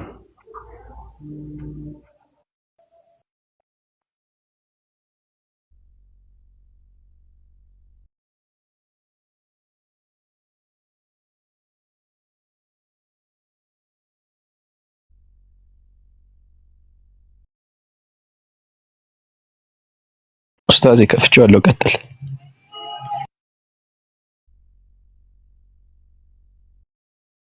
ይቅርታ ሕዝቅኤል 23 ይገኛል ላይ በደም ተከታተሉ የእግዚአብሔር ቃል እንዲህ ሲል ወደ እኔ መጣ ይላል የሰው ልጅ ሆይ አለ እግዚአብሔር የአንዲት እናት ልጆች የሆኑ ሁለት ሴቶች ነበሩ ይላል በግብጽም አመነዘሩ በኮረዳነታቸው አመነዘሩ፣ በዚያ ጡቶቻቸው ማሸሹ ይላል እግዚአብሔር። በዚያም የድንግልናቸው ጡቶች ዳበሱ ይላል። አላሁ አክበር። ጡቶቻቸው ማሸሹ እያለ ነው እግዚአብሔር። ድንግልናቸው በዚያ ተዳበሱ እያለ እየተነገረን ነው። ስማቸውም የታላቂቱ ኦሖላ የእህቷም ኦሖሊባ ነበረ። ለእኔም ሆኑ አለ እነዚህ ሴቶች እግዚአብሔር ለማን ሆኑ? ለእኔም ሆኑ፣ ወንዶችና ሴቶች ልጆችንም ወለዱ። ስማቸውም ኦሖላ ሰማርያ ናት፣ ኦሖሊባ ደግሞ ኢየሩሳሌም ናት አለ። ኦሖላም ገለሞተችብኝ አለ እግዚአብሔር፣ ዝሙት ሰራችብኝ እያለ ነው በእርሱ ላይ። ውሽሞቿንም ጎረቤቷን አሦራውያንን በፍቅር ተከተለቻቸው አለ። ያ እርሱም ሰማያዊ ሐር የለበሱ አለቆችና ሹማምንቶች እነርሱም ሰማያዊ ሐር የለበሱ አለቆችና ሹማምንቶች መልከ መልካሞች ጎበዛዝት ፈረስ ላይ የሚቀመጡ ፈረሰኞች ነበሩ አለ። እነዚህ ማን ናቸው? እነዚያን ሁለቱን ለእግዚአብሔር የሆኑ ሴቶችን የወሰዱበትን ወንዶችን እየገለጻቸው ነው እግዚአብሔር። ጎበዛዝቶች ናቸው፣ ፈረስ ላይ የሚቀመጡ ናቸው እያለ ነው። መልከ መልካሞች ናቸው አለ። ግልሙትናዋንም ከተመረጡ ከአሦር ሰዎች ሁሉ ጋር አደረገች። ከነዚህ ሁሉ ጋር ዝሙት ሰራች እያለ ነው። ገብታችኋል? እግዚአብሔር በፍቅር በተከተለቻቸውም ጣዖቶቻቸው ሁሉ ረከሰች አለ። ቀጥለው በግብፅም የነበረውን ግልሙትናዋን አልተወችም። በዚያ በኮረዳነቷ ጊዜ ከእርሷ ጋር እየተንቀሳቀሰ ነው። አንድ ቀጥታ አድርጓል። ወደ ላይ ትንሽ ከፍ አድርጋ። አንድ ኮሜንቱን ዝጉት ልጆች። እሺ ቀጥሎ ምን አለ? በግብፅም የነበረውን ግልሙትናዋን አልተወችም። በዚያም በኮረዳነቷ ጊዜ ከእርሷ ጋር ተኝተው ነበር። የድንግልናዋንም ጡቶች ዳብሰው ነበር፣ ግልሙትናዋንም አፍስሰውባት ነበር አለ። ስፐርማቸውን ማለት ነው። ያንን አፍስሰውባት ነበር እያለ ይናገራል። እንግዲህ ይሄን ለምሳሌ ነው ይላሉ። እሺ ለምሳሌ ነው እንበለው። እንዴት ነው ስለ ስፐርምና ስለ እንትናቸው ምናምን አፈሰሱባት ግልሙትና? ከታች የሚገርማችሁ ስለ ብልታቸው መጠን ሁላ ይናገራል። ወጣቻ እህቷም ኦሖሊባ አየች፣ ሆኖም ከእርሷ ይልቅ በፍቅር በመከተሏ ረከሰች፣ ግልሙትናዋንም ከእህቷ ግልሙትና ይልቅ በዛ አለ። አለቆችንና ሹማምንቶችን ጎረቤቶችን ጌጠኛ ልብስ የለበሱትን በፈረሶች ላይ የሚቀመጡትን ፈረሰኞች ሁሉም መልከ መልካሞች ጎበዛዝት አሦራውያን በፍቅር ተከተለቻቸው። የረከሰችም እንደሆነች አየሁ። ሁለቱም አንድ መንገድ ሄደዋል። ግልሙትናዋንም አበዛች። በቀይ ቀለምም የተሳለችውን የከለዳውያንን ስዕል በናስ ላይ የተሳሉትን ሰዎች አየች። በወገባቸው ዝናር የታጠቁ ራሳቸውን በቀለማዊ ትንሽ ከፍ አድርገው ራሳቸውን በቀለማዊ አንድ ያተንቀሳቅሰው አኖር ትንሽ። እሺ አንድ ጊዜ ቁጥር ስንት ላይ ነው? 16 አይደል? ቁጥር 16። እሺ እንቀጥላለን። አንድ ጊዜ ይቅርታ። እሺ በቃ ባየቻቸውም ጊዜ በፍቅር ተከተለቻቸው። ወደ ከለዳውያን ምድር ወደ እነርሱ መልእክተኞችን ላከች። የባቢሎንም ሰዎች ወደ እርሷ ፍቅር ወዳለበት መኝታ መጡ፣ በግልሙትናቸው ማረከሷት አለ። ተገናኟት እያለ ነው። እርሷም ከእነርሱ ጋር ረከሰች። ከዛስ ነፍሷም ከእነርሱ ተለየች፣ ግልሙትናዋንም ገለጠች፣ ሀፍረተ ስጋዋንም ማሳየች። አላሁ አክበር። ብልቷን አሳየች እያለ እኮ ነው ያ ጀማ።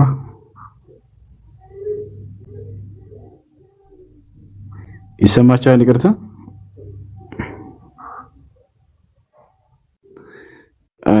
ትሰማለህ? መርሐባ። ከዚህ እያነበብኩ ስለሆነ ኮሜንቱን አትዝግባቸው፣ ችግር የለም። ምን አለ? ብልቷን ከፈተች እግዚአብሔር ማለት ነው። ላ ሐውለ ወላ ቁወተ ኢላ ቢላህ። ያ ብልት የሚያክል ነው።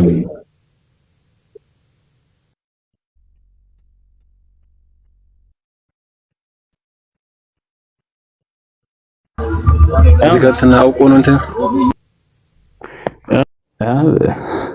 ከዚያ ስፐርማቸውን መጠን ይናገራል። ቀጥሎ ምን ይላል? እንደ ፈረሶች ዘራቸውም ይላል እንደ ፈረሶች ዘር የሆነውን አለ። ያ ማለት የፈረስ ስፐርም በጣም ብዙ ነው አይደለ? በዚያ ምሳሌ እያደረገ ነው። ስፐርማቸው ልክ እንደ ፈረስ ያውና ምን ይላል ፍሰታቸው ይላል አባለዘራቸውም እንደ አህያ ተመልከቱ እዚህኛ ትርጓሜ በዚያም አባለዘራቸው እንደ አህያ የዘር ፍሰታቸውም እንደ ድንጉላ ፈረስ ዘር ፍሰት ከሆነው ሽሞቿ ጋር አመነዘረች አለ። አላሁ አክበር። አይከብርም? ይህ ነው እና እንዲህ አይነት ነው። ይህን አምላክ ሊናገረው አይችልም ነው በፍጹም። ምሳሌ ቢያደርግም እንኳን በእንዲህ አይነት ነገር ምሳሌ ሊያደርግ አይችልም። ትላንትና አንድ ቄስ እየሰማኝ ነበር።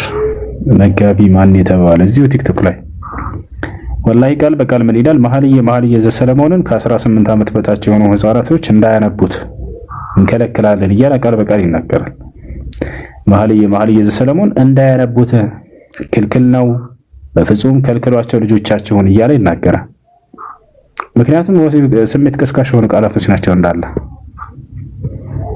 እና ይህ ተበርዟል የምንላቸው ለዚህ ነው። ለአምላክ የማይመጥኑ የሆኑ ቃላቶችን መገኘት በውስጡ ይህን ይመስላል። አሁን ወደ ትምህርታችን እንሂድ።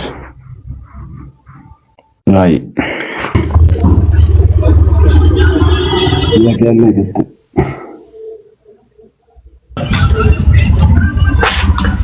ሁሱ ሰላም አለይኩም።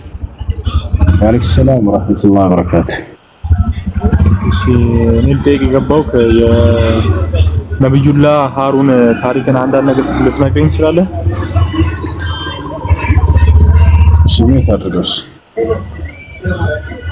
ስሜት አድርገው ሃሩን አለይሂ ሰላም የሙሳ አለይሂ ሰላም ወንድም ነው። ማስረጃ ቃለ ያ ብነ ኡመ ላ ተእኹዝ ቢሊሕየቲ ወላ ቢረእሲ የእናቴ ልጅ እያለ ይጠራዋል ሙሳ አለይሂ ሰላም። ስለዚህ ወንድሙ ነው። በሌላ ቦታ ላይ ወአኺ ሃሩን ሁወ አፍሰሑ ሚኒ ሊሳነን ይላል። ሃሩን ወንድሜ ከእኔ በለጥ አንደበቱ ፈታ ያለ ነው እያለ ይናገራል። ሃሩን አኺ ኡሽድድ ቢሂ አዝሪ እያለ ይናገራል ሙሳ ወንድሜ ሃሩን እያለ ይገልጸዋል። ወዝኩር ፊል ኪታቢ ሙሳ ኢነሁ ካነ ሙኽለሰ ወካነ ረሱለን ነቢያ ወናደይናሁ ሚን ጃኒብ ጡር አልአይመኒ ወቀረብናሁ ነጅያ ወወሀብና ለሁ ሚን ረሕመቲና አኻሁ ሃሩነ ነቢያ ከእዝነቴ የሆነ ወንድሙንም ሃሩን ነቢይ አድርጌ የሰጠሁት እያለ አላህ ይናገራል። ስለዚህ ሃሩን ዓለይሂ ሰላም አንደኛ የሙሳ ዓለይሂ ሰላም ወንድሙ ነው። ልክ እንዲሁ ደግሞ ነቢይ ነው። ከነቢያቶች መካከል አንድ ነቢይ ነው። ሙሳ ዓለይሂ ሰላምን ከጎኑ ሆኖ እንዲያግዝ፣ እንዲያበረታ፣ እንዲያጠነክረው የተደረገለት ነቢይ ነው። ሙሳ ዓለይሂ ሰላም ንግግሩ ያን ያክል ግልጽ አልነበረም። ያ ማለት ሃሩን የተሻለ ነበረ። ይሄን ሙሳ ራሱን የተናገረው ወአኺ ሃሩን ሁወ አፍሰሑ ሚኒ ሊሳነን ፈአርሲልሁ መዒ የሪድ አን ዩሰዲቁኒ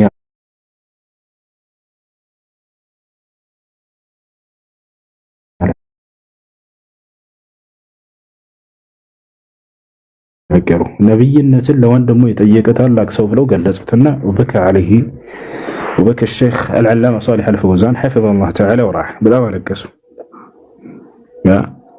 አስባችሁታል? መልካምን ነገር ለወንድምህ ስትመኝ ከመልካም ነገር ሁሉ ትልቅ መልካም ነብይነት ማዕረግ ለወንድሜ ነብይ አድርግልኝ ብሎ ለምን አላህ ሱብሓነሁ ወተዓላ አላህም ሰጠው። ይሄ እና ይህ ነው ሃሩን ዓለይሂ ሰላም ሙሳ ዓለይሂ ሰላም ከአላህ ጋር ለ40 ቀንና ለ40 ሌሊቶች ለመገናኘት በሄደ ጊዜ በሲና ተራራ ላይ ምትኩ አድርጎት ነበር። ووعدنا موسى 30 ليلة وأتممناها ب10 فتم ميقات ربه 40 ليلة وقال موسى لأخيه هارون اخلفني في قومي وأصلح ولا تتبع سبيل المفسدين موسى كجيتاو كالله ጋር በተሰጠው ቀን ቀጠሮ ለመገናኘት በሄደ ጊዜ ለሃሩን ምን አለው? ለህዝቦች ላይ ምትክ ሆነኝ አለው። መልካምን ነገር አድርግ፣ የአጥፊዎችን መንገድ እንዳትከተል አለው። ከዚያም በኋላ ሙሳ ዓለይሂ ሰላም አላህ ሱብሓነሁ ነው ሃሩን ዓለይሂ ሰላም ሙሳ ባዘዘው መንገድ ሄደ እና በዚያው መንገድ ላይ ሄደ። በመልካም አዘዛቸው፣ ከመጥፎም ከለከላቸው።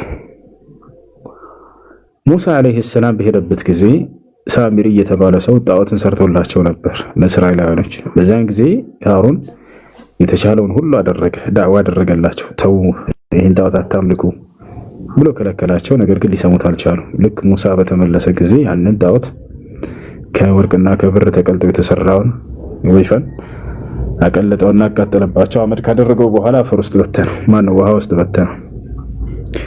እና ሙሳ የሃሩን አለይሂ ሰላም ታሪክ ይሄን ይመስላል ባጭሩ።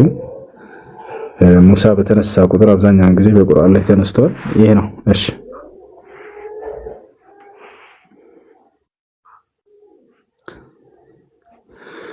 وأخي هارون هو أفصح مني لسانا يا قال لي قد السلام عليكم. عليكم السلام ورحمة الله وبركاته. በጣም ነው مرحبا. እሺ እና አንድ ሰው እስልምና ሳይዝ ሸሃዳ ሳይል እስልምናን ብቻ ስለወደደ ያኔ ክርስቲያን ማለት ነው እና መስጊድ እየተሰራ ብር መስጠት ይቻላል? ያ ብር ተቀብሎ መውሰድ ይቻላል? የዘካ ብር እስካልሆነ ድረስ ማንኛውም ክርስቲያን አይደለም ለሱ መስጠት አይደለም፣ እሱ ለመስጊድ መስጠት፣ ያ ሰው ለመስጊድ መስጠት። ኦኬ ችግር የለውም። ክርስቲያኖች ለመስጊድ መገንቢያ በክርስቲያን ገንዘብ መስጊድ መስራት ማለት ነው። ገባኛ። ክርስቲያኖች ለመስጊድ መገንቢያ ቢሰጡን መቀበል እንችላለን ወይ? አዎ እንችላለን፣ በመስፈርት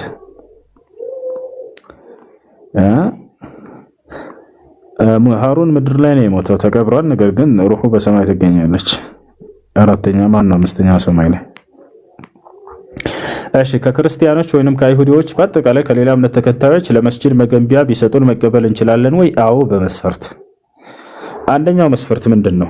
ከሐራም ምንጭ የተገኘ መሆን የለበትም። ያ ገንዘብ አስካሪ መጠጥ ሽጦ ከሆነ ያመጣልን ያን ገንዘብ አንቀበልም። ነገር ግን ከሐላል ምንጭ ከሆነ ሱቅ ሽጦ ሊሆን ይችላል፣ ልብስ ሽጦ ሊሆን ይችላል፣ ሐላል የሆኑ የተፈቀዱ ነገራቶች ያ ነው። ከእንዲህ ከሐላል ምንጭ ከሆነ የዛኔ እንቀበለዋለን። አንደኛው መስፈርት እሱ ነው። ሁለተኛው መስፈርት ምንድነው? ገንዘቡን ከሰጠ በኋላ እናመሰግናለን ብለን እንሸኘዋለን እንጂ እኔ በመስጂዱ ላይ ስልጣን እንዲኖረኝ ይፈልጋለሁ ካለ አንቀበልም። የዛኔ ገብታችኋል? ገንዘቡን ስላወጣሁኝ በዚህ ላይ ኃላፊነት መውሰድ እፈልጋለሁኝ፣ ፈላጭ ቆራጭ መሆን እፈልጋለሁ በእኔ ገንዘብ ስለሆነ ይሄ ነገር የተሰራው ካለ ላ አንቀበልም። የዛኔ እናመሰግናለን ብለን እንሸኘዋለን። ይሄ ሁለቱ መስፈርት ነው። ሶስተኛው መስፈርት ምንድነው? ይሄን ስላደረገልን እኛ ደግሞ በልውጫ ቤተክርስቲያን መስሪያ ለእርሱ እንሰጣለን የሚል ምንም አይነት ነገር አይቻልም። የእርሱን መቀበል ይቻላል፣ እኛ መስጠት አንችልም። ለምን? ምክንያቱም እርሱን የሚሰጠው ሐቅ ለሆነ መንገድ ነው። አምላክ አላህ ሱብሓነሁ ወተዓላ ይመለክበት ዘንድ ነው። ይሄ ለእውነት ነው። እኛ ደግሞ መሲሁ እንዲመለክ ተብሎ መስጠት ይሄ ስህተት ነው። ነገር ግን ታዲያ በምን እንካሳቸው ከተባለ እነዚህ ክርስቲያኖች ከተራቡና ከተጠሙ ከተቸገሩ እዛኔ የሚበሉት የሚጠጡት የሚለብሱት ብንሰጣቸው ችግር የለውም። ለቤተ አምልኮ ከአላህ ሱብሓነሁ ወተዓላ ውጭ ሌላ አካል መሲሁ ይመለክበት ዘንድ ግን ያንን ማገዝና መስጠት አይቻልም። በእነዚህ በሶስቶቹ መስፈርቶች መቀበል ችግር የለውም። ገብቶሻል? አዎ ገብቶኛል። አብዛኛው ሶስተኛ ላይ ነው ሰው የሚሸወደው ሀገራችን ላይ። እነሱ እንዲህ ስላደረጉልን እንዲህ እናድርግላቸው፣ እኛ አናድርግ አይደለም። ነገር ግን ቦታ አለው ነው።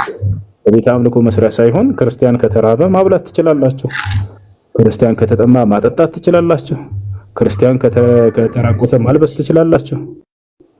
ስለዚህ በምድራዊ ህይወታቸው አግዟቸው በጥቅል ነው።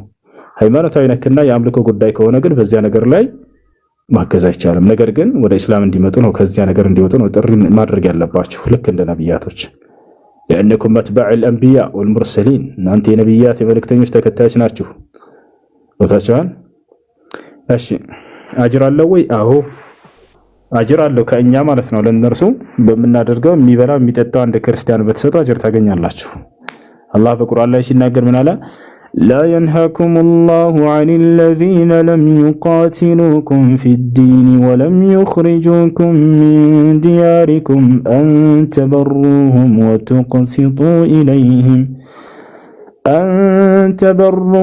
وتقسطوا إليهم إن الله يحب المقسطين. እሺ የነሱ ሳጅር አለ ወይ ይላል። የነሱ አጅር አለ ወይ? ያ ማለት ምንዳ አላቸው ወይ ነው። ለምሳሌ አንድ ክርስቲያን ለሙስሊሞች ቢረዳና ቢያግዝ ከአላህ ዘንድ አጅር ያገኛል ወይ? ላ በቀጣዩ ዓለም ከሆነ አያገኝም። ምክንያቱም በቀጣዩ ዓለም ያለው ለአማኞች ብቻ የተዘጋጀ ዓለም ነው፣ ያ የገነት ጸጋ። ነገር ግን በምድር ላይ አላህ እዚሁ ይመነዳዋል፣ ይተካለታል። ማስረጃ አለ? አዎ። ነቢያችን ሰለላሁ ዐለይሂ ወሰለም ሐዲስ ላይ ምን አሉ? ኢነል ካፊር ኢዛ ዐሚለ ቢሐሰነትን ኡጥዒመ ቢሃ ጡዕመተን ፊዱንያ ወአመል ሙእሚን ኢዛ ዐሚለ ቢሐሰነትን ጡዕመ ቢሃ ጡዕመተን ፊዱንያ ወደኸረ አላሁ ለሁ ፊል አኺራ። አንድ ከሃዲ የሆነ ሰው በምድር ላይ አንዲትን መልካም ስራ በሚሰራ ጊዜ ለሰዎች ማብላት ማጠጣት ሊሆን ይችላል። ይሄን ቢያደርጉ አላህ እዚሁ በምድር ላይ ይተካላቸዋል፣ ያበላቸዋል፣ ያጠጣቸዋል አሉ። ያችሁ ስለዚህ አላህ ይመነዳቸዋል። ነገር ግን የት? እዚሁ ምድር ላይ ይወታቸዋል። በቀጣዩ ዓለም ግን አይዘጋጅላቸውም ከገሃነም። ምክንያቱም አላህን ክደዋልና፣ ያ ዓለም ደግሞ አላህን ላመኑ እንጂ ለካዱት አልተዘጋጀም። አማኝ በሚሰራ ጊዜ ደግሞ መልካም ስራን አላህ እዚሁ ምድር ላይ ይተካለታል። ወማ አንፈቅቱም ሚን ሸይኢን ፈሁወ ይኽሊፉሁ ስላለ ምንም አይነት ነገር አትሰጡም ምን የምተካላችሁ በሆነ እንጂ ብሏል። እንዲሁም በቀጣዩ ዓለም ጸጋን ያዘጋጅለታል። ምክንያቱም በአላህ ሱብሓነሁ ወተዓላ ያመነ ስለሆነ እርሱ ይህን ይመስላል። ቁል ሂየ ሊለዚነ አመኑ ፊል ሐያቲ ዱንያ ኻሊሰተን የውመል ቂያማ ከዛሊከ ኑፈሲሉል አያቲ ሊቀውሚን ያዕለሙን قل إنما حرم ربي الفواحش ما ظهر منها وما بطن والإثم والبغي بغير الحق وأن تشركوا بالله ما لم ينزل به سلطانا وأن تقولوا على الله ما لا تعلمون. أشي يقباش تياك الله. السلام عليكم. ወአለይኩም ሰላም ወራህመቱላሂ ወበረካቱ። ጥያቄ ዘካ ምን ያክል ገንዘብ ሲኖር ነውና ከእድሜ ወሰን አለው እንዴ? ነቢያችን ሰለላሁ ዐለይሂ ወሰለም ዘካ የሚወጅበው በወርቅና በብር አስቀምጠውታል። በወርቅ ከሆነ 85 ግራም እና ከዚያ በላይ፣ በብር ከሆነ ደግሞ 595 ግራም እና ከዚያ በላይ ሲሆን ጊዜ ነው። إذا بلغ النصاب وحال عليه الحول فقد وجب فيه الزكاة. عند سوي الزكاة متونه كدرسنا أمت كزوربت أمت كمولا يزاني زكاة موتات برسولا يقديتها يهونال. سلزيه تاريا بمندنا وعرسلنا بورقنا ያንን ቤት ነው ዛሬ ላይ ማወቅ የምንችለው ከተባለ በአቅራቢያቸው ወደሚገኝ ወርቅ ቤት ይሄዱና 85 ግራም ወርቅ ስንት ነው የሚሸጠው ትሉታላችሁ። ይሄን ያክል ብር ይነግራቸዋል። በወርቅ ደግሞ 595 ግራም ብር ምን ያክል ነው የሚሸጠው ትሉታላችሁ። ይሄን ያክል ብር ይነግራቸዋል። ታዲያ በየትኛው ነው መስጠት ያለብን? ለምን ተለያየ? ወረድ ብሎ ስንመጣ ጊዜ እነዚህ የ85 ግራም ወርቅ ዋጋና 595 ግራም ብር ዋጋቸው በነቢያችን ሰለላሁ ዐለይሂ ወሰለም ጊዜ እኩል ነበሩ። ወጋቸው አይበላለጡም ነበር። አሁን ላይ ግን ተበላልጠዋል። ማን ተወዷል? ማን ነው ከኔ ጋር የሆነ ሰው ይመልስልኝ። ከወርቅና ከብር ምንድነው አሁን የተወደደው ገበያ ላይ? ብር ነው አይደል? ከወርቅና ከብር ውድ የሆነው ገበያ ላይ ምንድነው አሁን? ብር ነው፣ ወርቅ። ስለዚህ በየትኛው ነው ማውጣት ያለብን ከተባለ በብሩ ነው። ለምን ከተባለ በወርቅ ከሆነ ዋጋው ከፍ ያለ ስለሆነ በርካታ ሰዎችን እንዲያወጡ የሚጋብዝ ሊሆን አይችልም። ለድሃዎችም ተደራሽነቱ በዚያው ልክ ይቀንሳል ማለት ነው። በብር ከሆነ ግን ብዙ ሰው እንዲያወጣ ይጋብዛል። ዋጋ አነስ ያለ ስለሆነ ለብዙ ድሃዎችም እንዲዳረስ በር ይከፍታል። ስለዚህ በብር ይሆናል። ስለዚህ በአቅራቢያቸው ወደሚገኝ ወርቅ ቤት ሄዱና 595 ግራም ብር ምን ያክል ይሸጣል ትሉታላችሁ። ይሄን ያክል ነው ብሎ ይነግራቸዋል። ያ የነገራችሁ ገንዘብ እጃችሁ ላይ ከገባና አመት ሞልቶት አመት ዞሮበት ከሆነ የዛኔ ዘካ ወጅቦባችኋል ማለት ነው። ለምሳሌ 100 ሺህ ብር ነው ካላችሁ 100 ሺህ ብር እጅ ላይ ከገባ አመት ሞልቶ ከሆነ ዘካ አለበት። እንዴት ነው ታዲያ ማውጣው? ያን ለ40 ማካፈል ባጭሩ ለማግኘት 100 ሺህ ሲካፈል ለ40 እኩል ይሆናል 2500። ያ የዘካ ገንዘብ ነው። እሺ አሁን ቀጣዩ ጥያቄው ምንድነው ወንድማችን? እድሜ ገደብ አለው ወይ? አዎ ለአቅመ አዳም ለአቅመ ሔዋን ሲደርሱ ጊዜ ነው ተካሊፍ ሸርዕያ በሰዎች ላይ ግዴታ የሚሆነው። ለአቅመ አዳም መድረሱ ምልክቱ አንደኛው ምንድነው? ሶስት ምልክቶች አሉት በወንዶች ላይ፣ በሴቶች ላይ ደግሞ 4። በሶስቱ ይጋራሉ ወንድና ሴቶች። በአንደኛው ደግሞ ሴት ልጅ ትበልጣለች። ሶስቱ ለአቅመ አዳም ለአቅመ ሔዋን የመድረስ ምልክቶች ምንድናቸው ከተባለ አንደኛው ምንድነው? የዘር ፈሳሽ ማየት። የዘር ፈሳሽ ማየት የዘር ፈሳሽ ካዩ በየትኛውም የዕድሜ ደረጃ ላይ ሊሆኑ ይችላሉ፣ ለአቅመ አዳም ለአቅመ ሔዋን ደርሰዋል። ሁለተኛው ምልክት ምንድነው? በብልት አካባቢ ላይ ፀጉር ማብቀል። ሶስተኛው ምልክት ምንድነው? 15 ዓመት መሙላት። በዚህ በሶስቱ ወንድም ሴቶችም እኩል ናቸው፣ አንድ አይነት የሚጋሩባቸው ለአቅመ አዳም ለአቅመ ሔዋን የመድረሳቸው ምልክት ነው። ሴት ልጅ ግን ወንድ ላይ በሌለ ነገር አንድ ነገር ትለያለችና ያ አንደኛው የአቅመ አዳም ለአቅመ ሔዋን የመድረሳው ምልክት ነው። እርሱ ምንድነው? ማን ነው የሚመልስ? ከወንዶች ጋር የሌለ ከሴቶች ጋር ያለ ለአቅመ ሔዋን የመድረሳው ምልክት ምን ይባላል? ሐይድ። ማን ነው አንደኛ የመለሰው? የጃንጥላ ምልክት። እሺ፣ ስለዚህ ያ ሐይድ ታያለችና እነዚህ ከአራቱ አንዱ ከታየ በእርሷ ላይ ለአቅመ ሔዋን ደርሳለች። አይ እሺ፣ ስለዚህ የዛኔ ነው ግዴታ የሚሆንባቸው። ህፃን ልጅ ከሆነ ግን የዛኔ ግዴታ አይሆንበትም። ለምሳሌ ልጅህ 1 ዓመቱ ከሆነ የኪሱ ላይ ያለችው ብር ደግሞ 50 ሚሊዮን ከሆነች ዘካ የለበትም። ለአቅመ አዳም እስኪደርስ ድረስ ይጠብቅና ከዚያ በኋላ ዘካ ያወጣል። ሃይሽ ጥያቄ ያለ ቀጥል። ሰላም አለይኩም። ጥያቄ አለይኩም ሰላም። የጎረቤት ወይ ደግሞ ቤተሰብ የክርስቲያን መቃብር መሄድ ይቻላል? እሺ፣ የሚቀብሩት የራሱ የእምነት ተከታይ ባለቤቶች ካሉ የዛኔ እነሱ ይቀብሩታል። ከሌሉ ግን የዛኔ እንሄዳለን፣ ችግር የለም። ክልክልነት የለውም። አይሰማም ወንድም። የሚቀብሩት የራሱ የእምነት ተከታዮች ካሉ እነሱ ናቸው የሚቀብሩት። የሚቀብሩት የራሱ እምነት ተከታይ ከሌሉ ደግሞ የዛኔ እኛ እንቀብረዋለን። አላህ ሱብሓነሁ ወተዓላ በቁርአን ላይ ወላ ቱሰሊ ዐላ አሐድ ሚንሁም ማተ አበደን አንድ የሚታደርገው አንድ ጊዜ የሚታደርገው ወላ ቱሰሊ ዐላ አሐድ ሚንሁም ማተ አበደን ወላ ተቁም ዐላ ቀብሪ ኢነሁም ከፈሩ ቢላሂ ወረሱሊሂ እያለ ይናገራል። ወላ ቱሰሊ ዐላ አሐድ ሚንሁም ማተ አበደን ከእነርሱ በሞቱት በአንዳቸውም ላይ እንኳን እንዳትሰግድባቸው ሶላተል ጀናዛ ነው። በካፊር ላይ ሶላተል ጀናዛ መስገድ እንደማይቻል ሁሉ ወላ ተቁም ዐላ ቀብሪሂ በቀብራቸው ላይ እንዳትቆምም አለ። ለምን? ኢነሁም ከፈሩ ቢላሂ ወረሱሊሂ እነርሱ አላህና መልእክተኛውን ክደዋልና አለ። ስለዚህ ሶላተል ጀናዛ መስገድ እንደማይቻል ሁሉ በቀብራቸው ላይ መቆም አይቻልም። ነገር ግን የሚቀብረው ሰው ከሌለ በቃ ዝም ብሎ ይግባ ይቀመጥ ላ ወስደን እንቀብራለን፣ ችግር የለም። ከራሱ እምነት ተከታይ በቀብር ቦታ ላይ ወስደን እዛ ቦታ ላይ ሄደን እንቀብረዋለን። ለምሳሌ ሙስሊሞች ብቻ በሚኖሩባት ሀገር ላይ አንድ ክርስቲያን ሰው መጣ እንደሞተ የዛኔ ይተውታል ወይ? ላይ ተውትም፣ ያነሱታል፣ ይቀብሩታል ወስደው። ይሄን ይመስላል። በነቢያችን ሰለላሁ ዐለይሂ ወሰለም ጊዜ ሌላ ማስረጃ ልስጥህ። አቡ ጣሊብ ሞተ። አቡ ጣሊብ ማን ነው? የነብዩ ሰለላሁ ዐለይሂ ወሰለም አጎት ነው። የነቢያችን ሰለላሁ ዐለይሂ ወሰለም አጎት በሞተ ጊዜ አሊ ኢብኑ አቢ ጣሊብ መጣ። እንተ አላህ መልእክተኛ ሆይ አባቴ እኮ ሞተ አላቸው። ነቢያችን ሰለላሁ ዐለይሂ ወሰለም ምን አሉት? ሂድና አንተ ልጅ ስለሆንክ መቅበር ትችላለህ። እንዲሁም የሚቀብሩትም የራሱ ወገኖችም ስላሉ እንዲሁም ልጅ ከሆነ ችግር የለም፣ እኛ ግን አይፈቀድልንም አሉ ነብዩ ሰለላሁ ዐለይሂ ወሰለም። ከዚህም እንረዳለን የሚቀብሩ ሰዎች ካሉ ራሳቸው ይቀብሩታል፣ ከሌሉ ግን የዛኔ ሙስሊሞች ይቀብሩታል ማለት ነው። ችግር የለም። ሃይ ይሰገድበታል ወይ? ላ ምንድን ነው የሚሰገድበት? ዘለቀ ምን ነው ولا تصلي على أحد منهم مات أبدا ولا تقم على قبره إنهم كفروا بالله ورسوله وماتوا وهم فاسقون بسم الله الرحمن الرحيم قال إني عبد الله آتاني الكتاب وجعلني مباركا أينما كنت وأوصاني بالصلاة والزكاة ما دمت حيا. أشي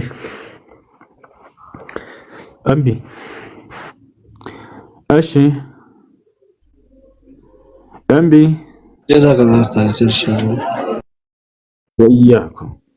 هاي السلام عليكم أستاذ. ሁለት ጥያቄ ነው። ወአለይኩም ሰላም ወራህመቱላሂ ወበረካቱ። እሺ የመጀመሪያው ጥያቄ አሁን ለምሳሌ ሴት ልጅ ካገባች በኋላ ማለት ነው ላይክ ኒካ ካሰረች በኋላ ላይክ ባለቤቷ ወተሽ መማር አትችይ ማለት ይችላል? እሺ ምን አይነት ትምህርት? ሸሪዓዊ ትምህርት ከሆነ ግዴታ ስለሆነ ይሄን መማር طلب العلم فريضة على كل مسلم ومسلمة ብለዋል ነብዩ ሰለላሁ ዐለይሂ ወሰለም። ሸሪዓዊ ዕውቀትን መማር በወንድም በሴቶችም ምእመናን ላይ ግዴታ ነው ብለው ተናግረዋል። አላህ ግዴታ ያደረገባትን ነገር አትማሪም አትሰሪም ብሎ መከልከል አይችልም። ገብታችኋል አይደል? አላህ ግዴታ ያደረገውን ነገር መከልከል አይችልም። እርሱ የዛኔ ሄዳ ትማራለች። ይሄን እንዳውም ሊያግዛት እንጂ የሚገባው ሊከለክላት አይገባም። አትማሪም ብሎ ጃሂል እንድትሆን ሊያደርግ አይገባም። እንዲሁም ማወቅ ያለባትም ዓለማዊ ትምህርትም ሊሆን ይችላል። በዚያም ነገር ላይ የሸሪዓን ጠብቃ እስከተማረች ድረስ ይህን ነገር ሊከለክላት አይገባም። ማይሙራ እንድትቀር ማድረግ አይገባም። ያ ጊዜው ያፈራቸውን እውቀቶች እነሱን መማራቸውን ኢስላም አይጠላም። ስለዚህ በዚህ ነገር ላይ መስፈርቶችን ጠብቀው የተቀመጡ እስከሆነ ድረስ ብትማር መልካም ነው። ሊከለክላት ተገቢ አይደለም። ነገር ግን ሸሪዓን ያልጠበቁ ከሆነስ ለምሳሌ እክትላጥ ካለበት ወንድና ሴት ተቀላቅለው አብረው እየተቀመጡ የሚማሩበት ከሆነ የዛኔ መከልከል ይችላል። ተሰትራ ከወጣችስ ለምሳሌ እንደዛ ከሆነ ተሰትራ ወጣ ከዚያም ከሴቶች ጋር አብራ ከሴቶች ጋር ተቀምጣ ከሆነ የምትማረው ችግር አይኖረውም የዛኔ። ነገር ግን ከወንዶችና ከሴቶች ጋር ተቀላቅለው የሚማሩበት ከሆነ የዛኔ ፊትና ይፈጠራል። ሰይጣን በጣም አደገኛ ነው። ስለዚህ ያን ፈርቶ ባልየው ቢከለክል ሐቅ ነው። አይሽ የሁለተኛ ጥያቄ ደግሞ አሁን አንዳንድ ሴቶች ለምሳሌ ብቻቸውን ላይክ ማህረም ያልሆነ ሰው ጋር ላይክ መሆን ስለማይቻል ላይክ የሆነ ቦታ መሄድ ስትፈልግ ምናምን በታክሲ የምትሄድ ከሆነ ላይክ ብቻዋን ከታክሲ ድራይቨሩ ጋር መኪና ውስጥ ከሆነች እንደዛ ችግር አለው? ሴት ልጅ ከ80 ኪሎ ሜትር በላይ ብቻዋን ልትጓዝ አይገባም ከመህረም ጋር ካልሆነ በስተቀር። قال النبي صلى الله عليه وسلم لا تسافر المرأة تؤمن بالله واليوم الآخر مسيرة يوم على ليلته إلا مع ذي محرم بالله النبي መጨረሻው ቀን የምታምን ሙስሊም የሆነች ሴት አንድ ቀን ከነሌሊቱ ወይንም 80 ኪሎ ሜትርና ከዚያ በላይ ርቀት ያለውን ጉዞ ያለ ዘመድ ብቻ ልትጓዝ አትችልም ብሎ ተናግረዋል። ይህ ነው እንዲህ ወታ ለብቻዋ በታክሲ ስለመሄድን በተመለከተ አንድ ወንድና አንድ ሴት ለብቻቸው ተገነጣጥለው መቀመጥም ሆነ አብረው መሄድ በእስላም ተከልክሏል። ነብያችን ሰለላሁ ዐለይሂ ወሰለም ሐዲስ ላይ ሲናገሩ ምን አሉ? لا يخلون رجل بامرأة إلا كان ثالثهما الشيطان አሉ። አንድ ባዕድ ወንድ ከአንዲት ባዕድ ሴት ጋር ገንጠል ያለ ቦታ አይቀመጡም ሶስተኛቸው ሰይጣን ቢሆን እንጂ አሉ። ሰይጣን ይወሰውሳል በዚያ ሰዓት። ያችን ልጅ መኪናን አቆሙ ቢደፍራትስ ወይንም ደግሞ ሌላ ነገር ውስጥ ያስገባትስ ይሰንስ። ስለዚህ አንድ ቤት አድርገት ወይና ፍቅር ያላን ዘይታት እና ስለዚህ አይሆንም ይሄ ነገር ጥንቃቄ በተሞላበት መልኩ ከባሏ ጋር ቢሆንና ለመውጣት በምትፈልግ ጊዜ ከአንድ ባዕድ ወንድ ጋር ተገናኝታ እንዳትሄድ በሚለው አብሮ ባል ቢኖር መልካም ነው። ወይንም ወንድሟ ወይንም አባቷ ወይንም አጎቷ ወይንም ለአቅመ አዳም የደረሰ ልጇ ካለ እንደዛ አይሆን። የሚወስዳት ሰው ከሌለስ ላይ አጭር ጉዞ ከሆነ ችግር አለው? አጭር ጉዞ ከሆነ ፊትናን በራሷ ላይ እንትን የምትጠብቅ ከሆነ መሄድ አለባት። የግዴታ አስገዳጅ ነገር ከሆነ ባላና ሰውቀው ይሄን ነገር በትር ችግር አይኖርም ኢንሻአላህ። والله አለም። እሺ ሰከላ አመሰግናለሁ። መርሐባ ወያኩ።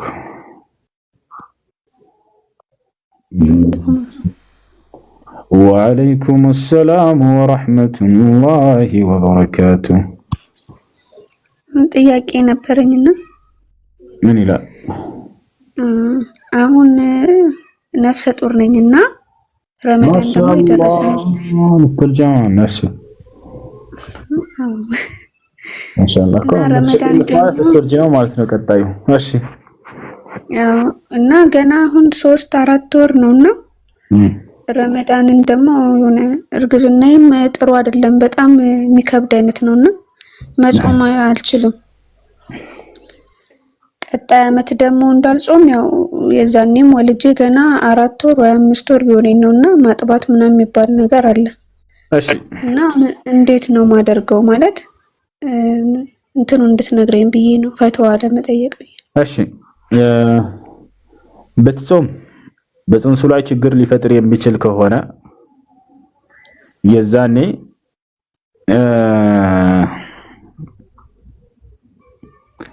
ችግር የለውም ትበላና በሌላ ጊዜ ትጾማለች። አላህ ሱብሓነሁ ወተዓላ ፈመን ካነ ሚንኩም መሪደን አው ዐላ ሰፈሪን ፈዒደቱ ሚን አያሚን ኡኸር ይላል። ከእናንተ በጾም ቀን የታመመ ካለ እነዚህን ቀናቶች ያፍጥርና በሌላ ቀን ቆጥሮ ይጾማቸው ብሎ ተናግሯል። ነገር ግን ብትጾሙ በጽንሱ ላይ ችግር ሊፈጥር የማይችል ከሆነ የዛኔ መፍጠር አይቻልም። እንግዲህ ዶክተሮች ያውቃሉ ይህን ነገር፣ ጠይቋቸው። ብጾም ችግር ይፈጥራል ወይ በጽንሱ ላይ በሏቸው። አሁን ይፈጥራል አሉ። እዛኔ ታፈጥራላችሁ። እሺ አይ በጽንሱ ላይ ችግር መፈጠር ሳይሆን እኔ ስለሚያመኝ ብዬ ነው። ማለት ኃይለኛ ጨጓራ በሽታ ስላለብኝ እንደሱ ከሆነ በኖርማሉም ሰዓት ይከብደኝ ነበር ረመዳን እንኳን እንደዚህ ሆኜ ማለት ነው። እንደሱ ከሆነ ህመም የሚከሰትበት ከሆነ ሰውየው አላህ ከታመማችሁ ብሎ ተናግሯል።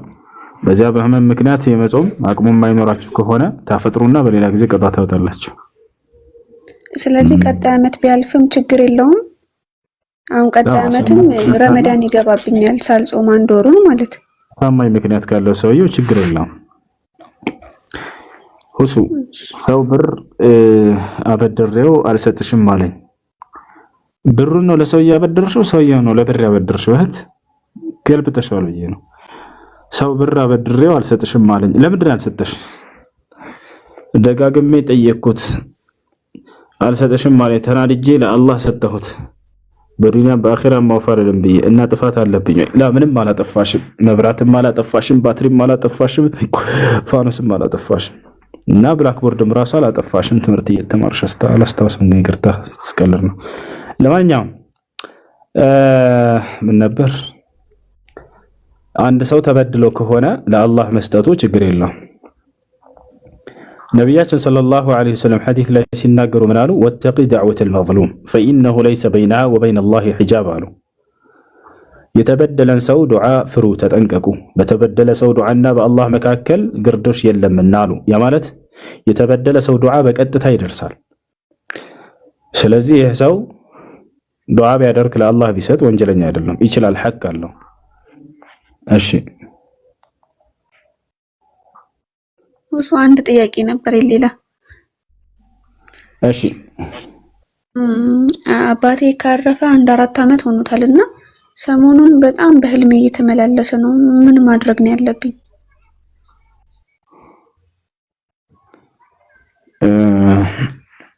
ዱዓ አድርግለት። ዱዓ ነው ማድረግ ያለብሽ፣ እስትግፋር ማድረግ። እሺ አመሰግናለሁ። አይ ዱዓ፣ እስትግፋር፣ ሰደቃ። ለሞቱ ሰዎች 5 አይነት ስራዎችን መስራት ትችላላችሁ። አንደኛ ዱዓ ማድረግ፣ ሁለተኛ እስትግፋር ማድረግ፣ ሶስተኛ ሰደቃ ማድረግ፣ አራተኛ ሐጅ ማድረግ፣ አምስተኛ ዑምራ ማድረግ። ለነዚህ ሁሉ ማስረጃ በሐዲስ ላይ መጥቶባቸዋል። ከነዚህ ውጭ ሌላ ማስረጃ የመጣበት የለም በፍጹም።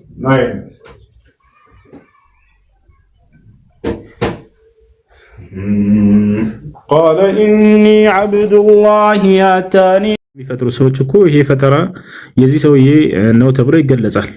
ይሄን ነገር ማን የፈጠረው ተብሎ ይገለጻል አይደል? የዚህ ሰውዬ ፈጠራ ነው እንላለን። አምላክ ነው ማለት ነው ፈጥሯል ያ ሰው? ላ አይደለም። ልክ እንዲሁ ከቁርአንም ከሐዲስም ማስረጃ እንስጣችሁ። ቅርጽን የሚቀርጹ ሰዎች ፈጣሪ እንደሚባሉ ኢብራሂም አለይሂ ሰላም ጣዖት የሚያመልኩ ሰዎችን ቀርጸውና ስለው ፈጣሪ ብሏቸዋል። ምንድነው የፈጠሩት?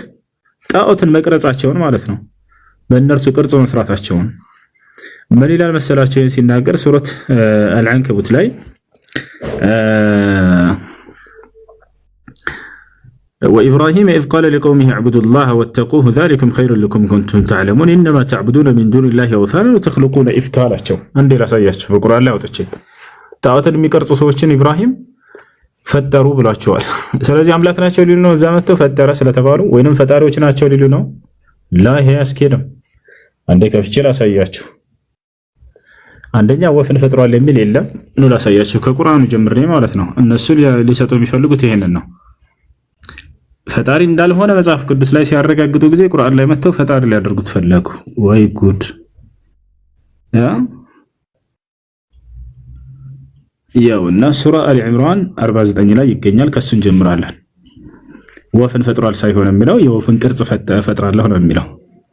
የወፍ ቅርጽ ማለት ከጭቃ ለዚያው ሁሉንም እንዳውም በአምላክ ትእዛዝ እንደሆነ ያንን ሲሰራ የነበረው ሁሉ ይናገራል። 49 ላይ ልወሰዳችሁ። ያውና 49 ይታያል አላህ ያውና ወደ እስራኤል ልጆችን መልእክተኛ ያደርገዋል ይላልም እኔ ከጌታዬ ዘንድ በተአምር ወደ እናንተ መጣሁ። እነዚህ ተአምራቶች ከማን ናቸው? ከጌታዬ ጌታዬ ብሎ እየተናገረ እዛው መልሰን እንደገና ፈጣሪ ለማድረግስ አይከብድም ወይ? ጌታዬ ብሎ እኮ እየጠራ ነው። ይሰማ ልጆች ወይንስ ተቆራርጧል ድምጼ?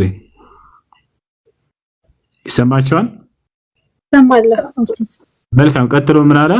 እኔ ለእናንተ ከጭቃ እንደ ወፍ ቅርጽ እፈጥራለሁ። ይሄ ወፍን እፈጥራለሁ ብሏል ወይ? ላ አይለም።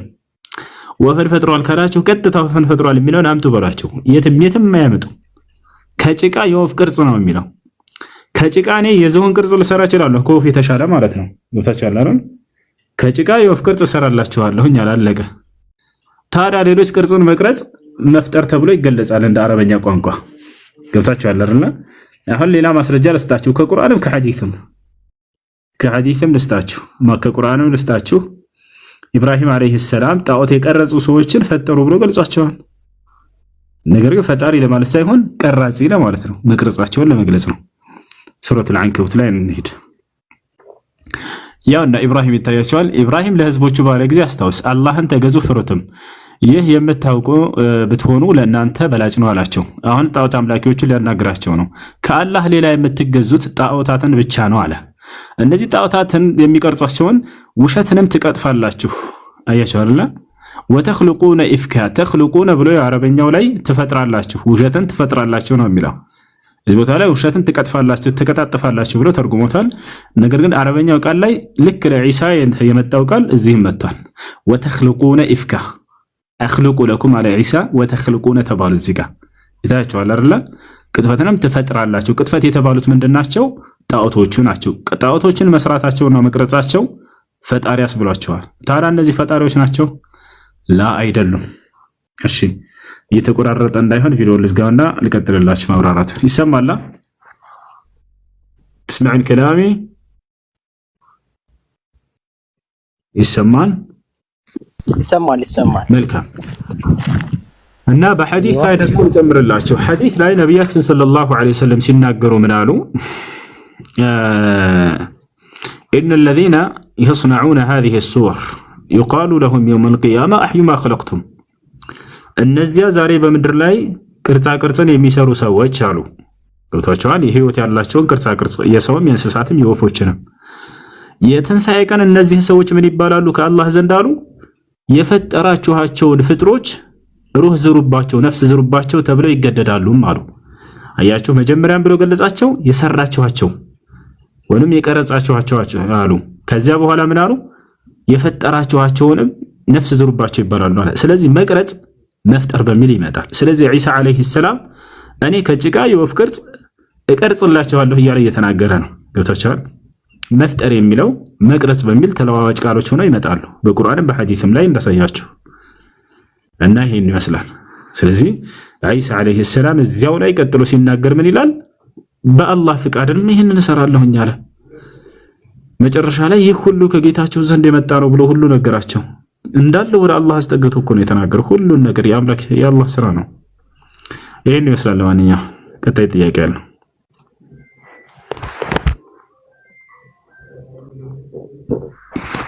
ቀጣይ ጥያቄ አለው። ወአለይኩም ሰላም ወራህመቱላሂ ወበረካቱ። አንድ ክርስቲያኖች ካሉ አስቀድሟቸው። ታይቀደማል። ሰላም አለይኩም። ክርስቲያኖች ካሉ አስቀድሟቸው ከይቅርታ ጋር። ክርስቲያኖች ጥያቄ አላችሁ? طيب አስቀድሟቸው። ክርስቲያን አለ ጥያቄ መጠየቅ የሚፈልግ? እሺ ከሌለ ቀጥል። ካለ ያለው ሰው ይሁን የሚለው ነበር ተመለስ። እሺ ይሁን ጥያቄ አለ ወይንም ሃርሞኒ ጥያቄ አላችሁ ክርስቲያኖች ከሆናችሁ? لا انا ممكن ሃርሞኒ ጥያቄ ስላለኝ ነው። እሺ ጥያቄ አለ ተይጋን። ጥያቄ ምን አለ መሰለህ? ጥያቄ በድብቅ ከማሰር በድብቅ ዝሙት መስራት ሲሉ ሰማሁኝና እስኪ ያለው ነገር ጠይቀህ ብዬ ነው። ክተት ነው እንደሱ የሚል ቁርአንም ሆነ ሐዲስም ላይ የለም። እንዲህ አይነት ቃል የሚናገሩ ሰዎች ከየት እንዳገኙት አላውቅም። እዚህ ሶሻል ሚዲያ ላይ እየተቆራረጡ የሚመጡ ቪዲዮዎች ጥምጣም ስለተመጠሙና ኮፍያ ስለደራረቡ ብቻ ኢስላም የሚለውን ቃል ብለዋል ማለት አይደለም። ንግግራቸው ሁሉ የሰዎች በእስልምና አስተምህሮ በቁርአንና ሐዲስ ይመዘናል። ከቁርአንና ከሐዲስ ላይ ከዚያ የተስማማው እንቀበላለን፣ ያልተስማማ እንመልሰዋለን። ከአይነም መንካን ማንም ሰው ቢሆን በድብቅ ኒካህ ከማሰር በድብቅ ዝሙት መስራት ይሻላል የሚል የት ነው ያገኘው? የትም ቦታ ላይ ነው። ለዚህ ማጽያት ተግባራት ገብተኛል። አንተ ልጠይቅ እንደሆነ ገባኝ። አንድም ያንተን ሳይሆን እየተናገርኩኝ ያለሁት እንዲህ አይነት ቃላቶች የሚናገሩ ሰዎችን አስመልክቶ ነው። እሺ አንተ የመለስኩልህ ነው። እና ይህ በቁርአንም ሆነ በሐዲስም ላይ መሰረት የለውም። ሁለቱም አጸያፊ ተግባር እስከሆነ ድረስ አንዱን ኮንኖ አንዱን ይሄ የተሻለ ነው ማለቱ ተገቢ አይደለም። ይሄን ለማስተላለፍ ፈልጎ እኮ ነው ሐሳቡ ብላችሁ ልትናገሩ ትችላላችሁ። ምንም አይነት ሐሳብ ይሁን እኛ ከላይ ነው በምንሰማው ቃል ነው የምንፈርደው። ውስጡን ወደ አላህ Subhanahu Wa Ta'ala እናስጠጋለን። እስላም ጥንቃቄን ይሻል።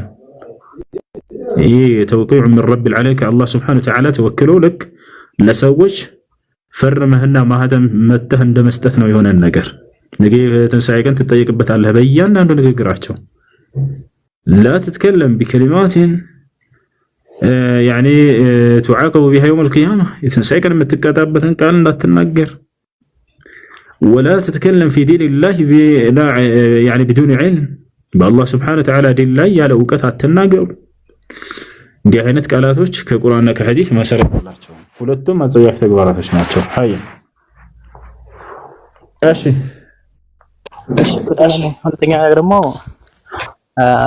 ያወረዘ የሚላል ይሄ እንኳን ሹፌር እየወሰደኝ እያለ ያን ተይዞ የሆነ ብር ተወሰደበትና ከዛ ያንን ብር ክፈል አለኝ እና ምን ያክል እንደተወሰደበትም አያውቅም። ያኔ በግምት ይሄን ያክል ነው አለኝ። ያንን ለሱ መክፈል አለብኝ ወይስ የለብኝም? ምን ገንዘቡን የተቀማውን ያኔ ሰዎች ያዙትና ብር ወሰዱበት እና አንተን እየወሰዱ አይሰማም ወራርጣለሁ እንደምንጽ ደጋማ እና ብር ወስደውበት ነበርና የሆነ ሹፌር እኔን እየወሰደኝ እያለ የሆነ ብር ይቀማል ብረሶች ማለት ነው። ከዛ በኋላ እና አንተን እየወሰድኩ ነውና ያንን ብር መክፈል አለብህ አለኝ። ያኔ ምን ያክል ነው የሚለውን እሱም አያውቅም። ያኔ ወሰዱበት ምን ያክል እንደተወሰደበት አያውቅም። ግን እሱ በግምት ይሄን ያክል ተከፍላለህ አለኝ እና ያንን ብሰጠው እንዴት ይሆናል ወይስ ባልሰጠው የሚልን ተይፈልግ ነው ብሰጠው እንዴ ብሎ ሂሳብ የለም። ያኔ የወሰደብኝን ከፍያለሁኝ፣ ግን የተወሰደበትን ነው ክፈል እያለኛለሁ። የተስማማነውን ከፍያለሁኝ። ምንም የለብህም ወንድም፣ የምትሰጠው ነገር የለም። አንተ እንዳልከው ከሆነ ጥያቄው እሱ የተበላበትን አንተ ምንም የምትሰጠው ነገር የለም። ያኔ ምንም ደንም ባል የለብኝም። የለብህም። ያው እሱ ግዴታ አንተ ስላለኝ ይሄን ነገር ያልጠይቅህ ብዬ ነው። ለዛ ነው ታውቃለህ። ኦኬ ሽክራን ጀዛከላህ። አይ السلام عليكم ورحمة الله. وعليكم السلام وبركاته. ጥያቄ ነበረኝ ኡስታዝ። እሺ ይሰማል? በአንድ ወዱ አሁን ለምሳሌ ወዱ አርጌ ዙሩን ሰግጄ ማለት ነው። እየተሰማ ነው ኡስታዝ? ሁለተኛ አስርም ከሰገርኩበት አይሆንም አለኝ የሆነ ሰው። ለዛ ነው የጠየኩ። ወዱን ካላፈረስኩ ምን ችግር አለ? ሁለት ሰላት መስገድ ትችላለህ?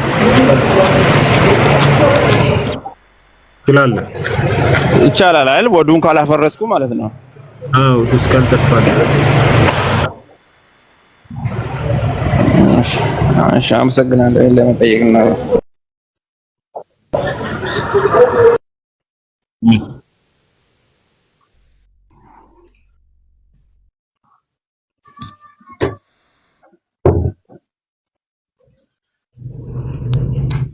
السلام عليكم.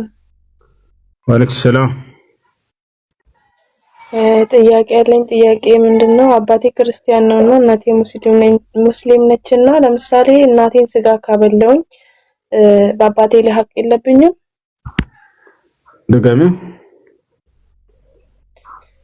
አባቴ ክርስቲያን ነውና እናቴ ሙስሊም ነችና እናቴ ለምሳሌ ስጋ ምናምን አድርጌ ካበላውኝ ለምሳሌ በአባቴ ላይ ሀቅ አይኖርብኝም? አይኖርብሽም። ኦኬ።